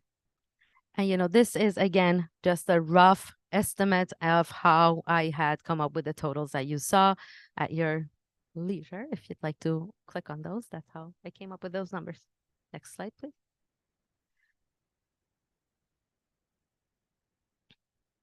The professional services, which was a lot of consultants and outside work for our school district, has been was what was allocated. We have expended all of the funds in this one, so 0 remaining. And truthfully, we had talked about the ARC professional learning that had happened over the years.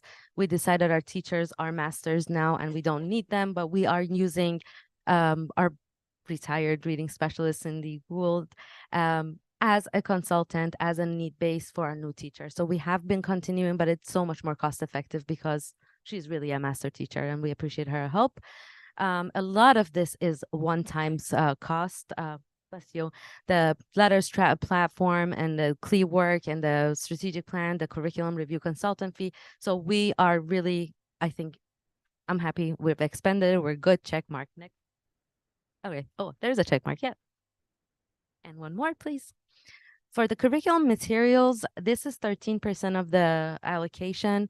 The one thing that I put a star on was our elementary science curriculum that we had decided to purchase with our ESSER 3 based on the high quality curriculum material and the green lit. If you go to the next one, we still have about $140,000 left here because we are not purchasing the science curriculum. There is nothing to purchase right now. Only for elementary, there is one green lit curriculum. Middle and high school. Middle school has taken on Amplify Science, but science for high school and elementary, we don't have any. And right, the word on the street is it will be postponed by 1 year, a requirement. So my hope and proposal is that we use that funds, if everybody agrees, on the world language and arts that we are writing this year. So that was a big topic of conversation at the RISA meeting. I think it was this morning. Today's Tuesday. Yeah, this morning I was there. Around the science curriculum and the fact that, the official word from RIDE is they are not changing the date. But it's always nice when you have people that used to work there, have friends still. So we're very glad to hear that potentially they're going to push it out because we cannot meet those requirements because there are no green lit materials. So they cannot possibly hold us to a standard when there are no materials They're going to give available. the test though, aren't they? Oh, and they're going to use those test results For accountability. for accountability. Correct. Yes. I won't be long. So there's no such curriculum that's developed that has the green light that that any district, and this isn't just Situate, this is the state of Rhode Island. There is no curriculum that has been giving that the green light to purchase. For a K through 12 program, there is Okay. none. And they're saying they're not moving the date. Now they're not telling us what curriculum we can purchase or do or whatever, even if we have all the money. And they're going to hold the date where it is. And our students are going to be held accountable based on a green lit curriculum. Yes. Yes, 100%. You said it perfectly, Colleen. The only thing I do have to say is that I do think that they will have to, just because the vendors are not doing as quick of a job as possible. They're really asking us to pilot different programs, but I think our teachers are over piloted with everything. So we're gonna put a pause on this until we can make something at $140,000, and it's not going to meet the green light. Right. And right now, the only green lit for middle schools is being utilized at our middle school. What can we have? Yes. Yes.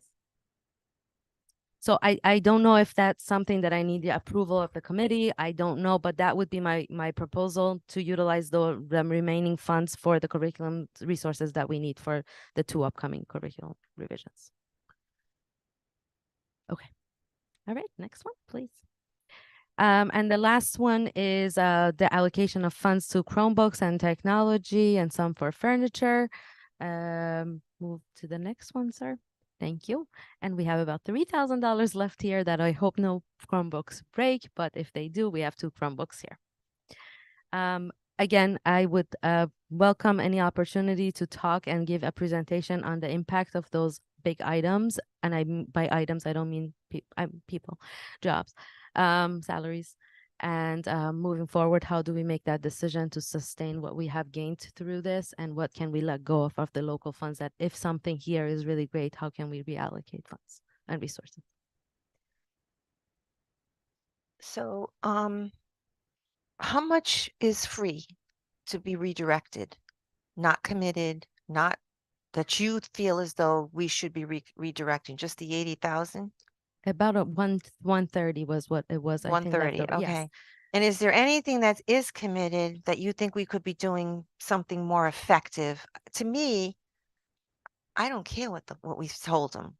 If we got somebody now that's been here, that's looked deeply at what we need, and if we need to put an amendment through and change stuff, then let's just do that. I think if I She's done it? Have you I have done already, that? I've already done some that I had presented to you over the summer, Right, which was I the thought you gizmo. amended. I had done one set of amendments. The next set of amendment, which would be the last one we can submit, would be about that 130 and also the work with the coaches. So that is not currently in the SR3, but we have that money on left over that I'd like to propose to add to our amendments for December. And that 130 is because we're not spending it on science Yes. curriculum? Yes. So then we're gonna, Yes. no, I know. Yeah. But when they do find a curriculum, we're gonna have to come up with $130,000. That's Which just we for have a elementary. budget for Yes. curriculum. Yes. But we have a budget for curriculum, Yes. thank God. Yeah. All right, this is, Ozzy, I know I've been asking for this, but this is exactly what I think we needed to see. So thank you I'm so glad. much. Oh, thank God. I'm not used to it. No, no, it's great.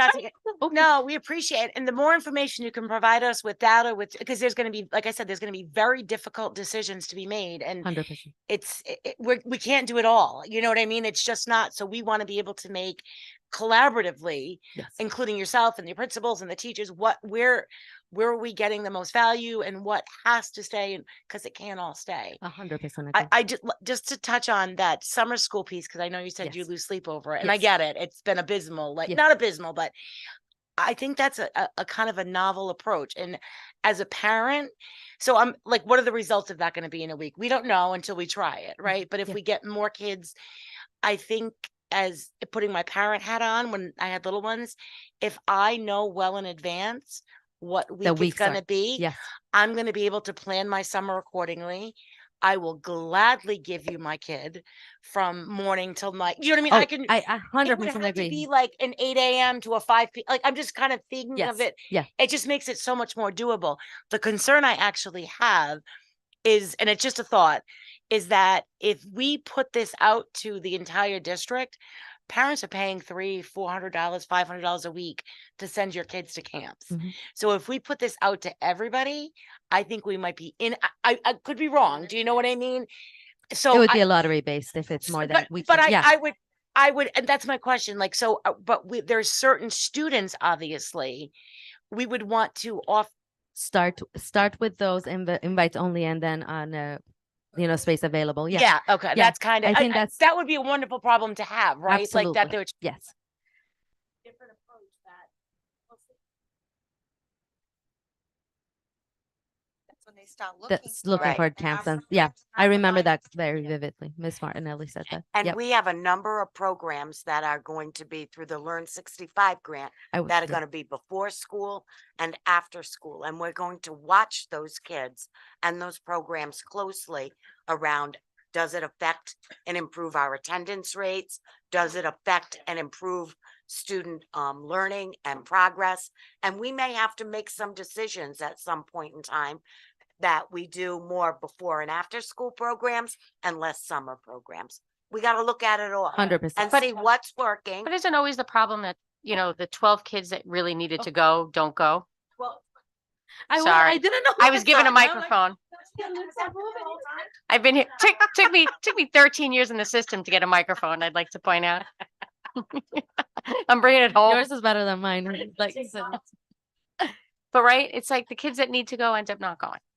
Again, I think if it's more feasible for parents to send their kids to a camp for all day and go to their work, we might increase our chances.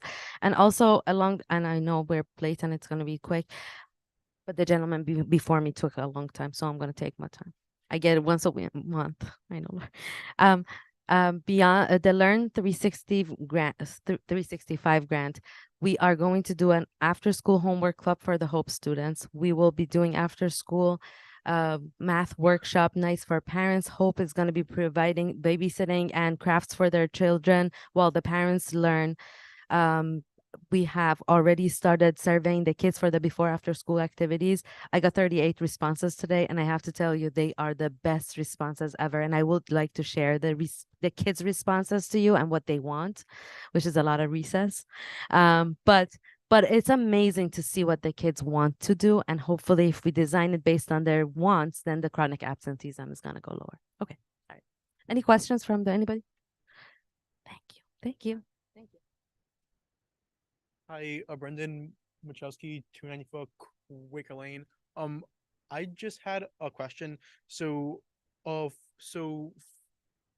the line for the 323,000 for the curriculum director, does that line include other consultant work that Carol did too, or was that just Ozzy? Yeah.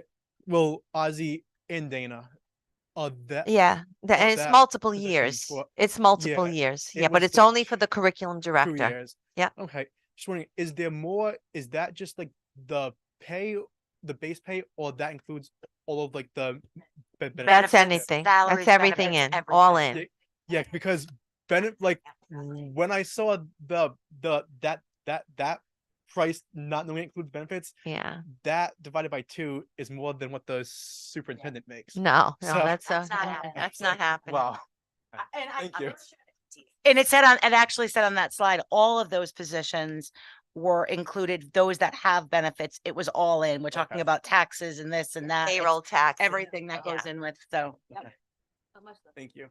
You're welcome. Thank you, Brendan. Okay, real quick superintendent's report tonight. I am gonna be super fast tonight.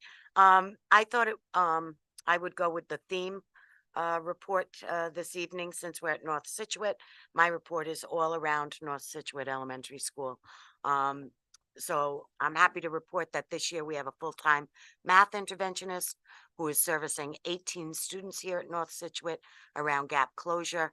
And she has another 16 students in 3 groups for enrichment. So we're not only focused on closing gaps, but enriching and pushing kids who are on the upper end of achievement levels also.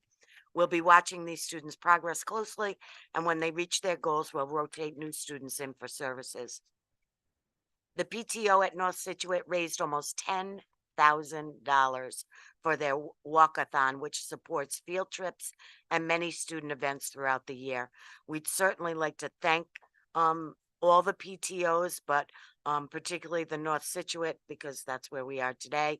That is a tremendous amount of money that supports community-based learning experiences for our students. So thank you very much.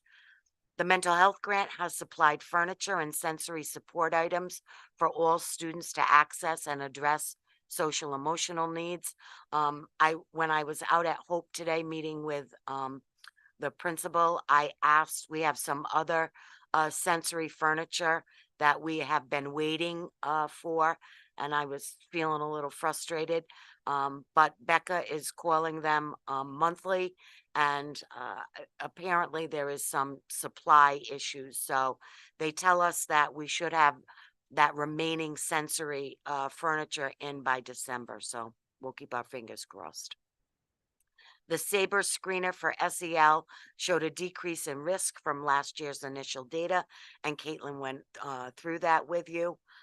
She also reviewed the RICAS scores. You saw the increases in ELA of 16.2%, math an increase of 12.9%, and science an increase of 14.7%. So even though you know, we don't have any greenlit, materials. We're killing it over here at North Situate, so great work.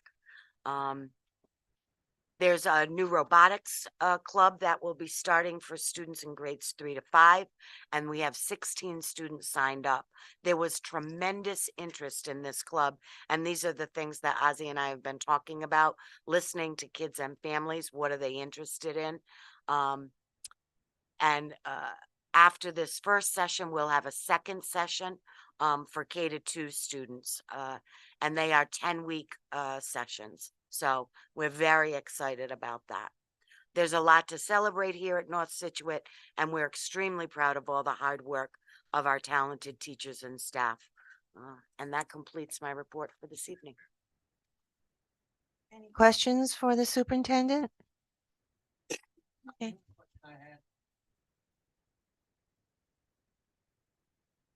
Was fantastic, the $10,000 they raised.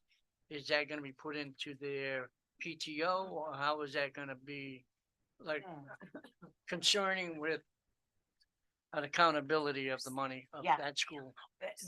They will distribute those funds through the principal to the different grade levels. That's it, thank you. You're welcome. Anybody else? Okay.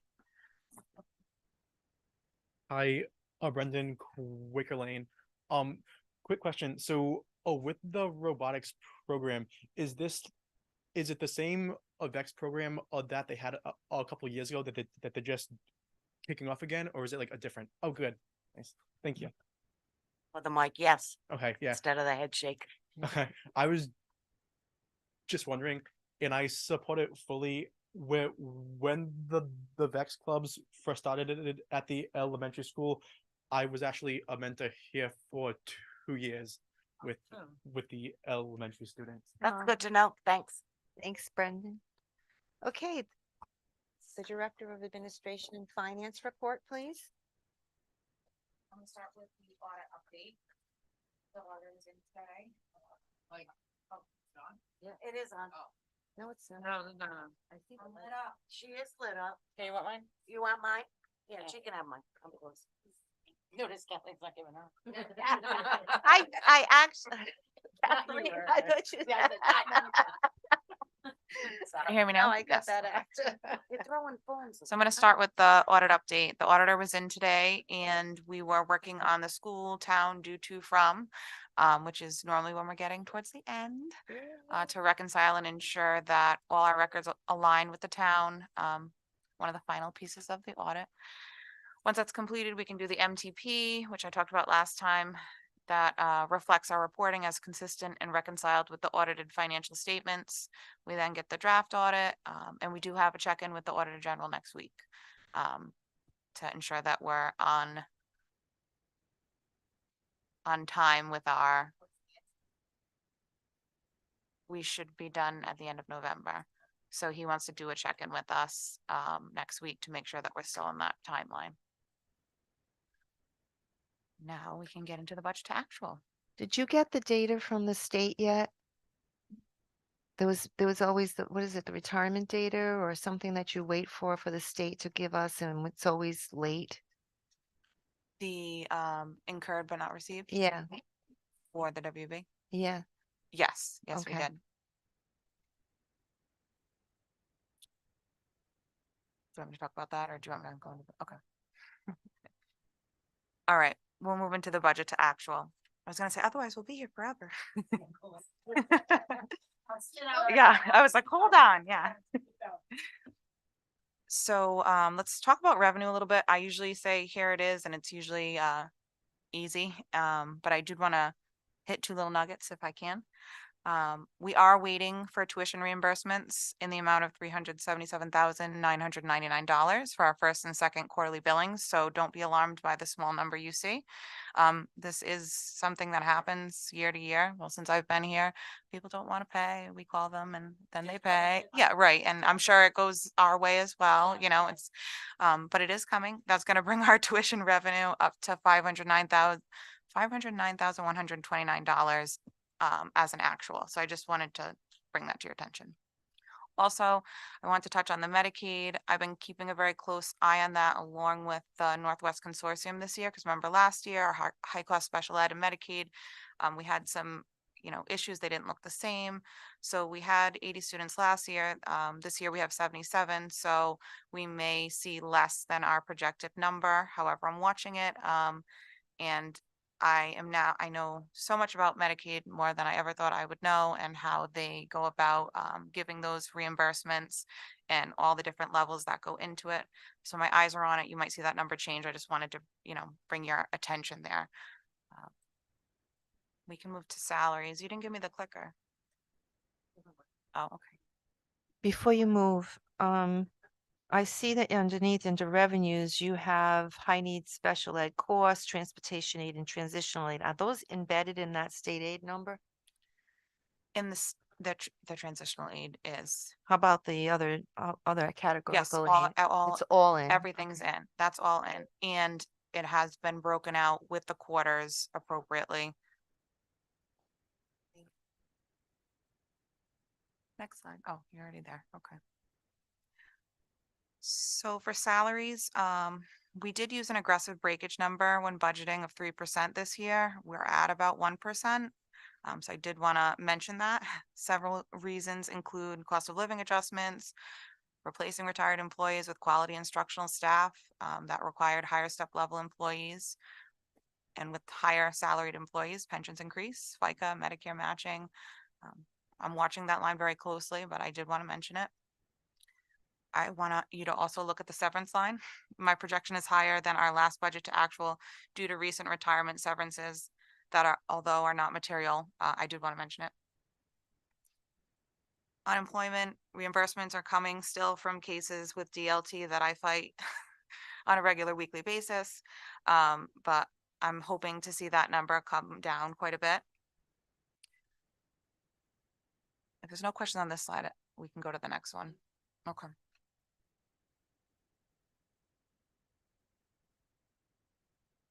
I didn't really touch on anything here. We've discussed the unemployment insurance before, so unless somebody has a question, I'm ready to dive into diagnosticians on the next slide. This is another line I'm monitoring very closely. We do get some help from IDEAB with this cost. We have several. Yes, it is. Okay, why? I So- thought we solved this last year. We have several students in need of these services. I'm working with Northwest to ensure all the time is being dispersed in the most effective cost-saving way. And most importantly, to the students needing these services, I am watching that line and having the appropriate conversations with Northwest in regards to the needs that I think, are social emotional needs that are higher than usual. All right, we'll just tell them to put it on IDEA. I agree. I believe, I also have legal services on here. We've talked about that before. Some of that is workers' comp cases, and I know we've talked about that before. Other services, consultants. Can any of those legal costs be supported by the capital budget? Because it's all related to capital, at least 100 of it. Not at this time on the capital budget. Okay. Police fire detail, we did budget properly. You'll see that line's a little over, and that is because we did get some costs from 2021 that we are incurring. And this has been something that's happened in other places as well, getting some bills from other locations from years prior. I did speak to the attorney about what we have to pay and what we don't, because I will, try to Our keep own costs police down. department is charging us for like things from 2021.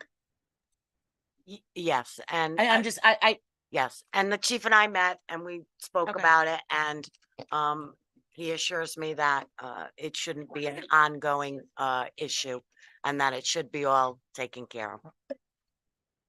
But yes. So things like that, I just want to mention because I want you to know that we did budget properly based on the information we had, but some things are just unexpected and must be handled. We also have other technical services on here. So this is a line I wanted to talk about because any line that you see that says other in it, I'm finding that we still need to dive into with UCOA. I feel like sometimes things get put in the other lines just because it says other and they may not belong there. So just because you see it's in the red, know that I'm looking at it and making sure everything that needs to go in there. Exactly. So I think that's it on here. I wanted, other technical services, well, same thing. We can go to the next slide.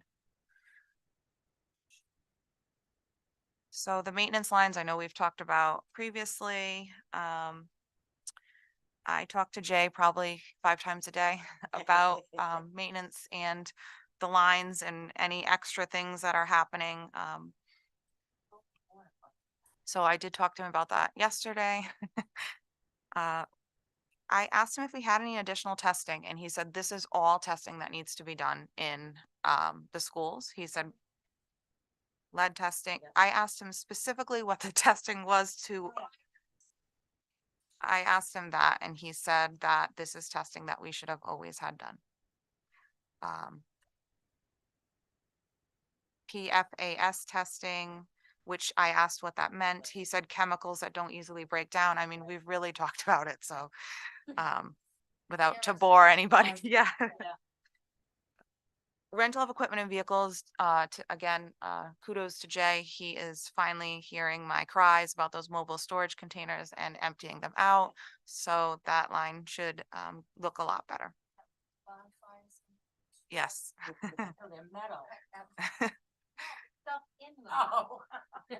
All the records. The other purchase property services, again, because it says other, I'm looking at it, but we did talk about this with some of the Manning Field upkeep that was necessary. We can go to the next slide if no one has any questions. Transportation contractors eliminating that one bus did save us. So I did want to mention that in that line. Tuitions are based on our current outgoing students of 42. Exact numbers. I'm also diving deep into the tuition to private sources and the tuition to ed services and tuition to charter schools. Again, I've been talking to Melissa pretty much on a daily basis as well from the Northwest Consortium regarding those students coming in, students coming out, and based on real numbers, even as they're added daily or taken out. We definitely need to know at every meeting if a new student is going to be placed, if there's any placements in the high cost special needs schools. Because that is a major budget issue. Yes, yes. In the tuition to ed services line, we did just receive a bill from July that wasn't sent over from Lifespan, as well as a student at the Groden Center. So I'm projecting, and you won't see it in that line because I got that news after this came out. I'm projecting that line to be over budget around 15,000 if things don't change. Again, it's subject to change. A student could leave, student could, it's really hard to get a full picture. Did want to mention that. We can go to the next slide. Web-based software and databases. So I talked to Jay again to find out what that extra 7 was that I saw, 7K. There was a direct print purchase that was from last year and this year. So it was unexpected. What is direct print? It is so, yes, I can. I know a lot of things I never thought I'd know about. It enables Chromebooks to print to our copiers. So that's why you see that line in the state that it is in. We can go to the next slide. This is my favorite slide because there's no issues. Yes. Same here. You'll see those lines kick up as we get towards the end of the season. I love my pie chart. And we're about 54.35% expended at this time. My only question is, these are great, and we appreciate getting now that you have mostly everything where it needs to be, is doing this on a monthly basis, is it a click of a couple, like you're not investing hours and hours having to do this report for us, are you? Not ours. Nope. Is it a lot? Like I It's been a lot up to this date because she's Yeah. had to actually. Good God. Oh, did I come out? Good thing your mic wasn't on. I'm sorry. It has been a lot. It's been a lot for her. It's been a lot for Jen. It's been a lot for everybody there because they had to finally put the tools in place to get an accurate way of monitoring the budget. And 70% of our budget is payroll. And now they got a tool that monitors every single position in the district. So that shouldn't, now it's just maintaining it. That's kind of my question, I guess. Is the big lift on? Yeah. It is, Colleen, but It's given where we came Yeah, of from, course it is. when we weren't using UCOA and the fact that we're still working with office staff and principals and secretaries at the buildings to make sure that stuff is allocated in the right UCOA line. So she still has to spend a considerable amount of time making sure all that's done. As we get another year out and people have been working with UCOA, it will get faster. But it's a learning curve for everybody, given we weren't using Yeah, no, UCOA. but this is so helpful. Like it's right there and good. right. Any questions for Stephanie? Okay. Thank you, Steph. Excellent job as always. The next agenda item is public comment. If you'd like to make a comment, please come up to the microphone, or if you have your own personal microphone, you. just state your name and your address. Kathleen Schmaling, 45 Colonial Road. I'm going to expect this every meeting now. You know that, right? I have two things. Number one, the chemistry teacher thing had me so stressed. And the fact that Doc was replaced so quickly, I cannot thank you enough. I was beside myself worried that my child was going to learn from a computer chemistry in junior year of high school, both of them. So thank you to Mr. Hassel to make sure that we got somebody in the building. And not only did we get somebody, but to my understanding, and I just found this out today, that he's a superstar. The kids, He the is- girls love him. He's like an amazing Well, today, but he's that'll very, change. but he's They're very, 16. he's very hands-on. So So I think you're gonna like him. well, the fact that they got like really, so wherever Mr. Hassel is, thank you. And of course, the second thing is field update. Do we have a field update? I just lost. Well, we're still working on it. We are, we went to another mediation and Erica actually attended that one as well 2 weeks ago, Erica. And proposals are continuing to be shared. And I think in my opinion, I think the mediation process is getting it's exhausting itself at this point. So if something doesn't happen, we're going to have to take into consideration moving to the next phase. So there's no light at the end of the tunnel yet. We're working on the light, but if I think it's because there's constant back and forth Right. communication, that's a good thing. Because there's communication, I think that's light. Okay. but don't get your expectations up So no because we're time not frame. there yet. No time frame. Okay.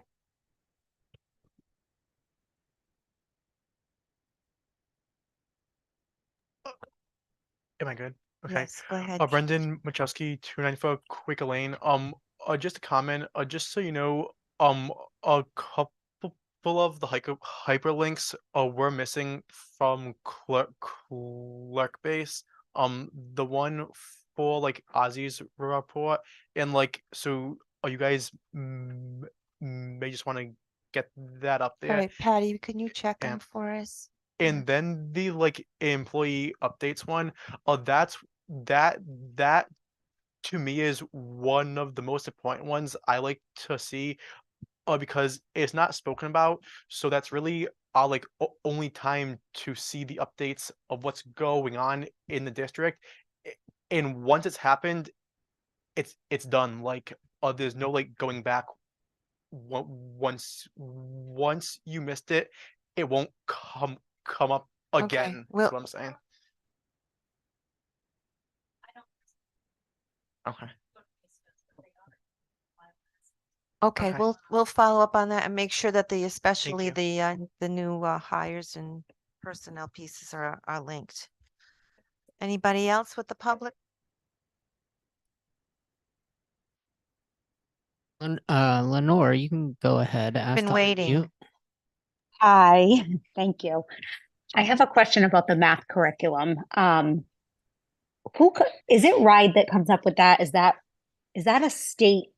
So how do I say this? The math for 5th grade, the Common Core. Well, I should say for now that they use that, who comes up with that? Like how Lenore, they do Lenore, things? can you just before we have Ozzy respond, can you please just state your name and address for our I'm so record? sorry. Yes, Lenore DeGrano, Alyssa Court. Thank you. Go ahead, Ozzy. Yes, the Rhode Island Department of Education does come up with a list of the high quality curriculum material that we were able to choose and select, and also the standards are statewide. So I can't be the only one. I know you guys are happy about the numbers and things like that, and I don't want to be negative, but the math, I can't be the only one that is going to say this. It's awful. Like, I don't know how and my husband is a numbers guy. He's great at math. He has a difficult time helping our son. And no matter how many YouTube videos I watch, I cannot help him. It's very frustrating for me. And I just can't imagine that I'm the only parent that's saying this. I honestly, Lenore, I used to be a math teacher at the middle and high school in Terre Haute for 9 years, and teaching my own 5th grader is a problem. I didn't learn math to teach math or learn math the way it's been taught this year with this new Common Cores. So we are looking for topics that parents are struggling with, and including myself, to kind of do quick TikToks, videos, workshops of how to help your student, or at least come up with some resources that do that for us. For Delta Math, I found out that there are a lot of good videos, but if that's helpful, I am working on a website that has curriculum resources for all parents, for all grade levels, but you're not alone. I absolutely agree, and I have voiced my opinion. Good old days of just learning to memorize stuff Okay, so you are gone. you have Yes, voiced your opinion. We have, but it's not a Situate thing. It's a definitely state thing, and the new ways of teaching math. But I share your really, really struggles, and hopefully we're gonna come up with some set of tools that we can use as parents to help our kids. How long do the complaints come in to RIDE before they change it back? Like, how long does it go on for that they allow? It's not really going to change because it's actually a better way of teaching math. It teaches the ways to think about math and critical thinking and perseverance and really understanding numbers and number sense. So it's really good way of teaching. It's just not the way we learned, and we just have to retrain our minds, because our kids, I mean, our kids can explain math to us a lot better than I could as a teacher even. Yeah, and we have we've been in the math intervention now for 3 years, and our teachers have been amazing. So it has nothing to do with them and the way they're trying to help my son. It's just we can't even help them. It's really difficult if you don't understand it and you're just not getting it. I don't think you're ever going to get it. So I was just wondering about that, and again, wondering if I'm the only one that's struggling as a parent. You are not the only one. In the survey that we sent for our curriculum review, that was the #1 concern that a lot of parents had brought up. And if you have specific topics or grade levels, I would welcome you to send me an email so I can find resources for us to collectively help parents and us, really, all parents. Okay, and I did fill out the surveys, and that was what I put on there. So just Okay, wondering. thank you. I read it for sure. Thank you so much. Okay, thank you. She doesn't get yelled at.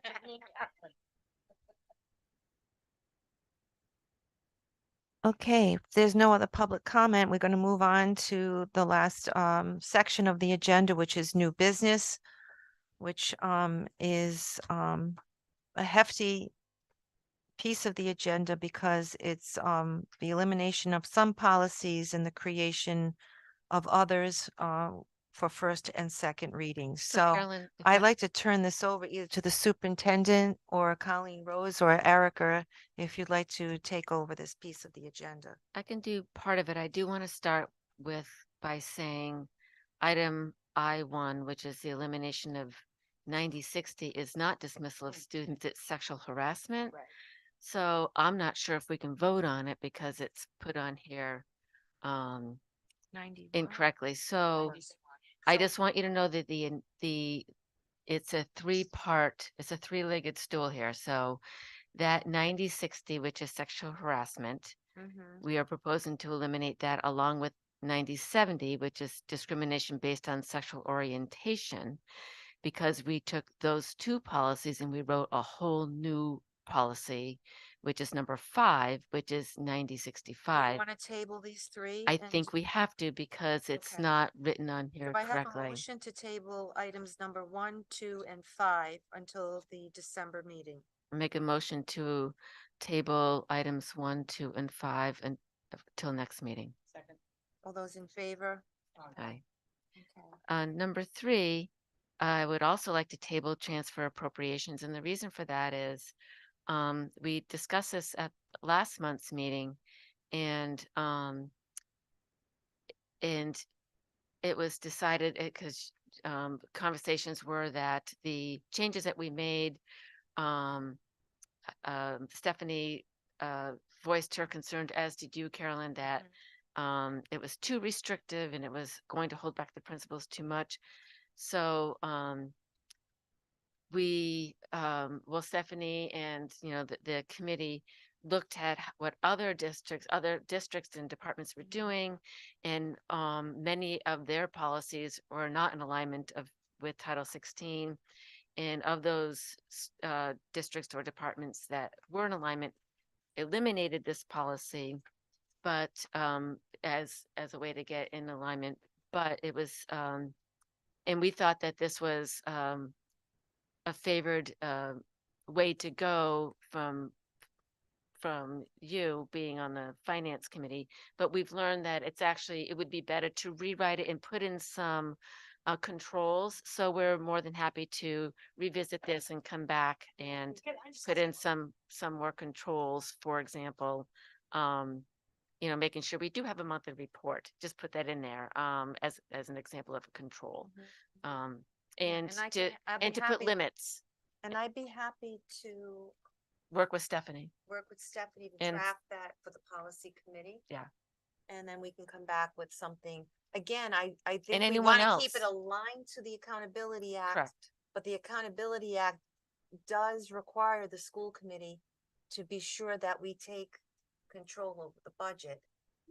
So I just want to be sure that we have that information at the policy. Sure. Yeah. And I would say that if it's anyone else, whether it's Colleen Pendergast or Kevin Pendergast, I'm not including Colleen Rose because she's on the subcommittee.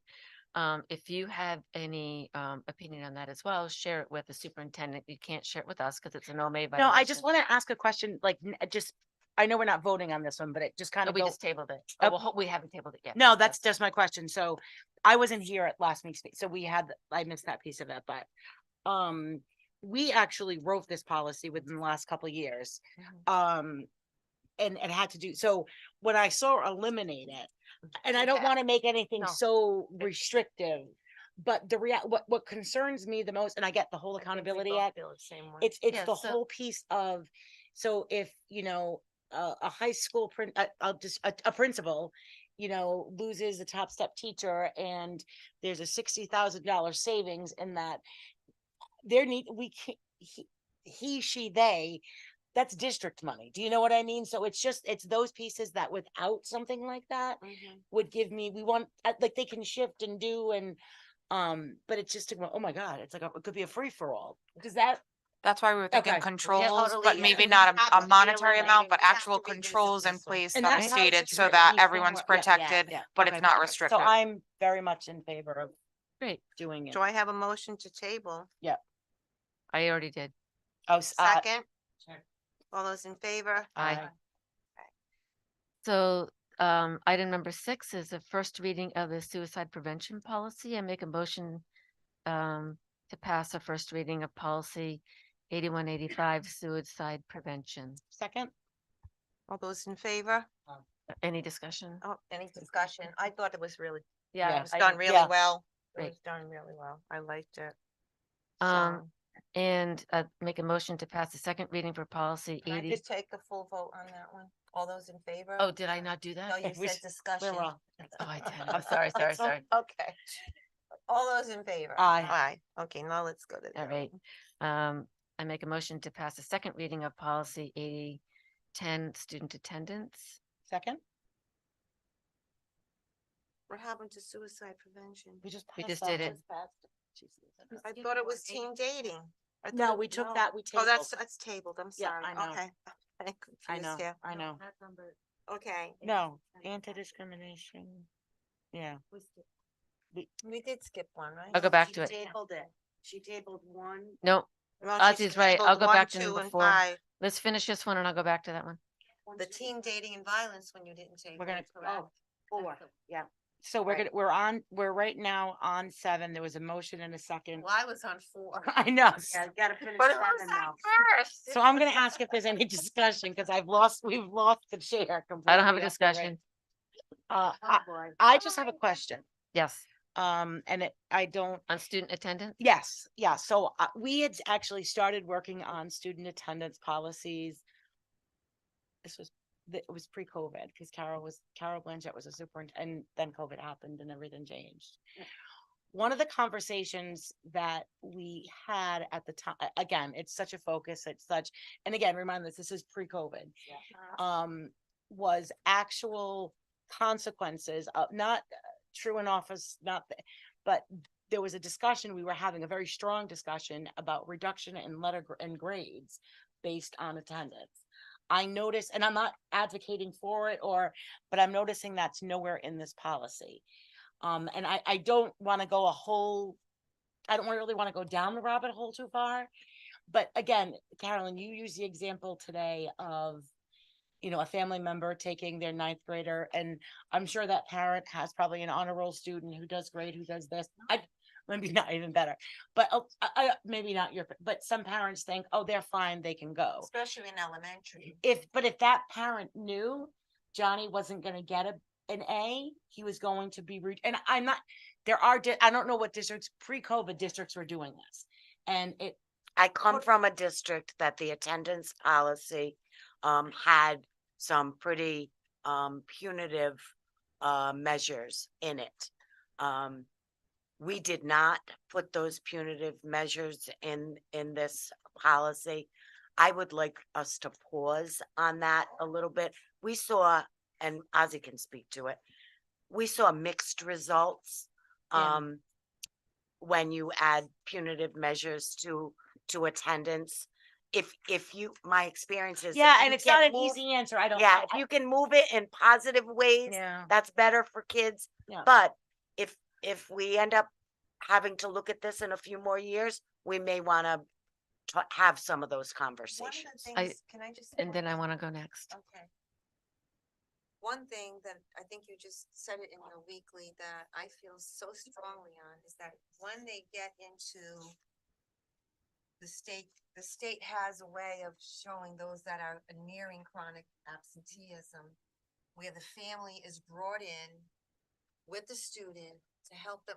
I don't see that in here. I have, as the superintendent, I have, Yeah, and I love that. But I asked, think, do you think it should be directed part of the every policy? principal. I don't think it needs to be part of the policy. I think It's a procedure. yes, they do have to meet with parents, but, I asked principals to call them in, even if they hadn't reached that magic number. And RIDE does not care if absences are excused absences, they still count them as chronically absent. So I asked principals to call those families in and just have conversations about, are you aware? This is their definition. Your child is considered. So Do you they're need giving you something? guidance on Do you that need as well? something from us? Does your child need something for us? Can we do something to support you so that your child, Okay. because it's early in the school year. You may be chronically absent now, but if you come to school the Mhm. next 4 weeks, you Yep. won't be, right? Chronic absenteeism, school avoidance is a symptom. It's a symptom of something going on. So punitive measures don't really resolve symptoms. So are we approving this then? Well, Yeah, no, I just kind of wanted to revisit where, And I'm not saying that I'm in favor of punitive. And I think, again, prior to COVID, I think part of it is getting parents back in line with the important, and Ryan, this is a big, is of the importance of attending to school. We've lost our way we've lost our way, and I get it with COVID, with this, with that, but they need to be in school to learn. So, but I'm comfortable with passing. I just wanted to have a slight discussion on was there a discussion? Was there a thought? So motion is, All right, do I have a motion? we did it, discussion. All those in Okay, all favor? those in favor? aye. Aye. I'm gonna continue on to 8 before I go back to 4. Do I have a motion to approve the second reading of policy 8181 statewide bullying policy with guidance? And again, this is, all we did was eliminate the school department specific bullying policy, and we're just gonna go with the statewide one. so moved. All those in Yes, sir. favor? A discussion, anybody have any questions about this particular policy? No. All those in favor? Aye. Aye. Aye. And then back to the one that we missed. Thank you, Ozzy. I'd like a motion to accept the first reading of policy 8210, school response to teen dating violence and sexual violence. So moved. Oh, did you make the motion? I'll second. All those in favor? You make it. Yeah, I can. I guess I have no discussion on it. So I was, Does anybody have any questions on this No. before we move on it? no, All those in favor? all right, thank you, everybody. Thank you. So, I Thank you. think again, for next time, Patty, we'll just make sure that the 90-60 is sexual harassment. So we'll need 90-60, 90-70, and then the 90-65 on the next agenda.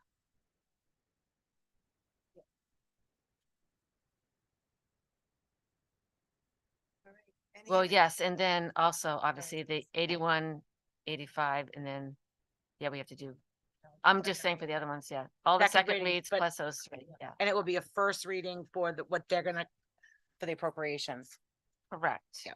Okay. which will be revised. Do I have, anybody have any announcements or comments before we adjourn? I just want to say a quick announcement, not that anyone's listening. I am. The Erica. girls soccer has a playoff game tomorrow night I've at been seeing 5:30, so I that. hope people can make it. I also believe. Yeah, this, That's fantastic. and I believe our unified Oh, team, Soccer games, you've got to buy the tickets online. Thank you. I'm Oh. not sure if they sell them at the. all of the RII Are they indoor? playoff games. Get them. I'll have. Yeah, so there are 4 teams this week in Little Old Situate Little Oh, Old I Situate wish them luck. that are in the semifinals. Boys and girls soccer tomorrow, volleyball tomorrow night as well. And then unified volleyball is not yeah. volleyball. Yes, is Thursday, correct? She does both teams then. Okay. So know congratulations, that. yeah. Oh, yeah. So Got the whole hopefully, family here. hopefully we'll have some good news to report back at our next school committee meeting. Thank you for mentioning that, Yeah. Erica. Anything else? I make a motion to adjourn. Do I have a second? Yes. All those in favor? Aye. I think I messed everybody up tonight. Look at Chris.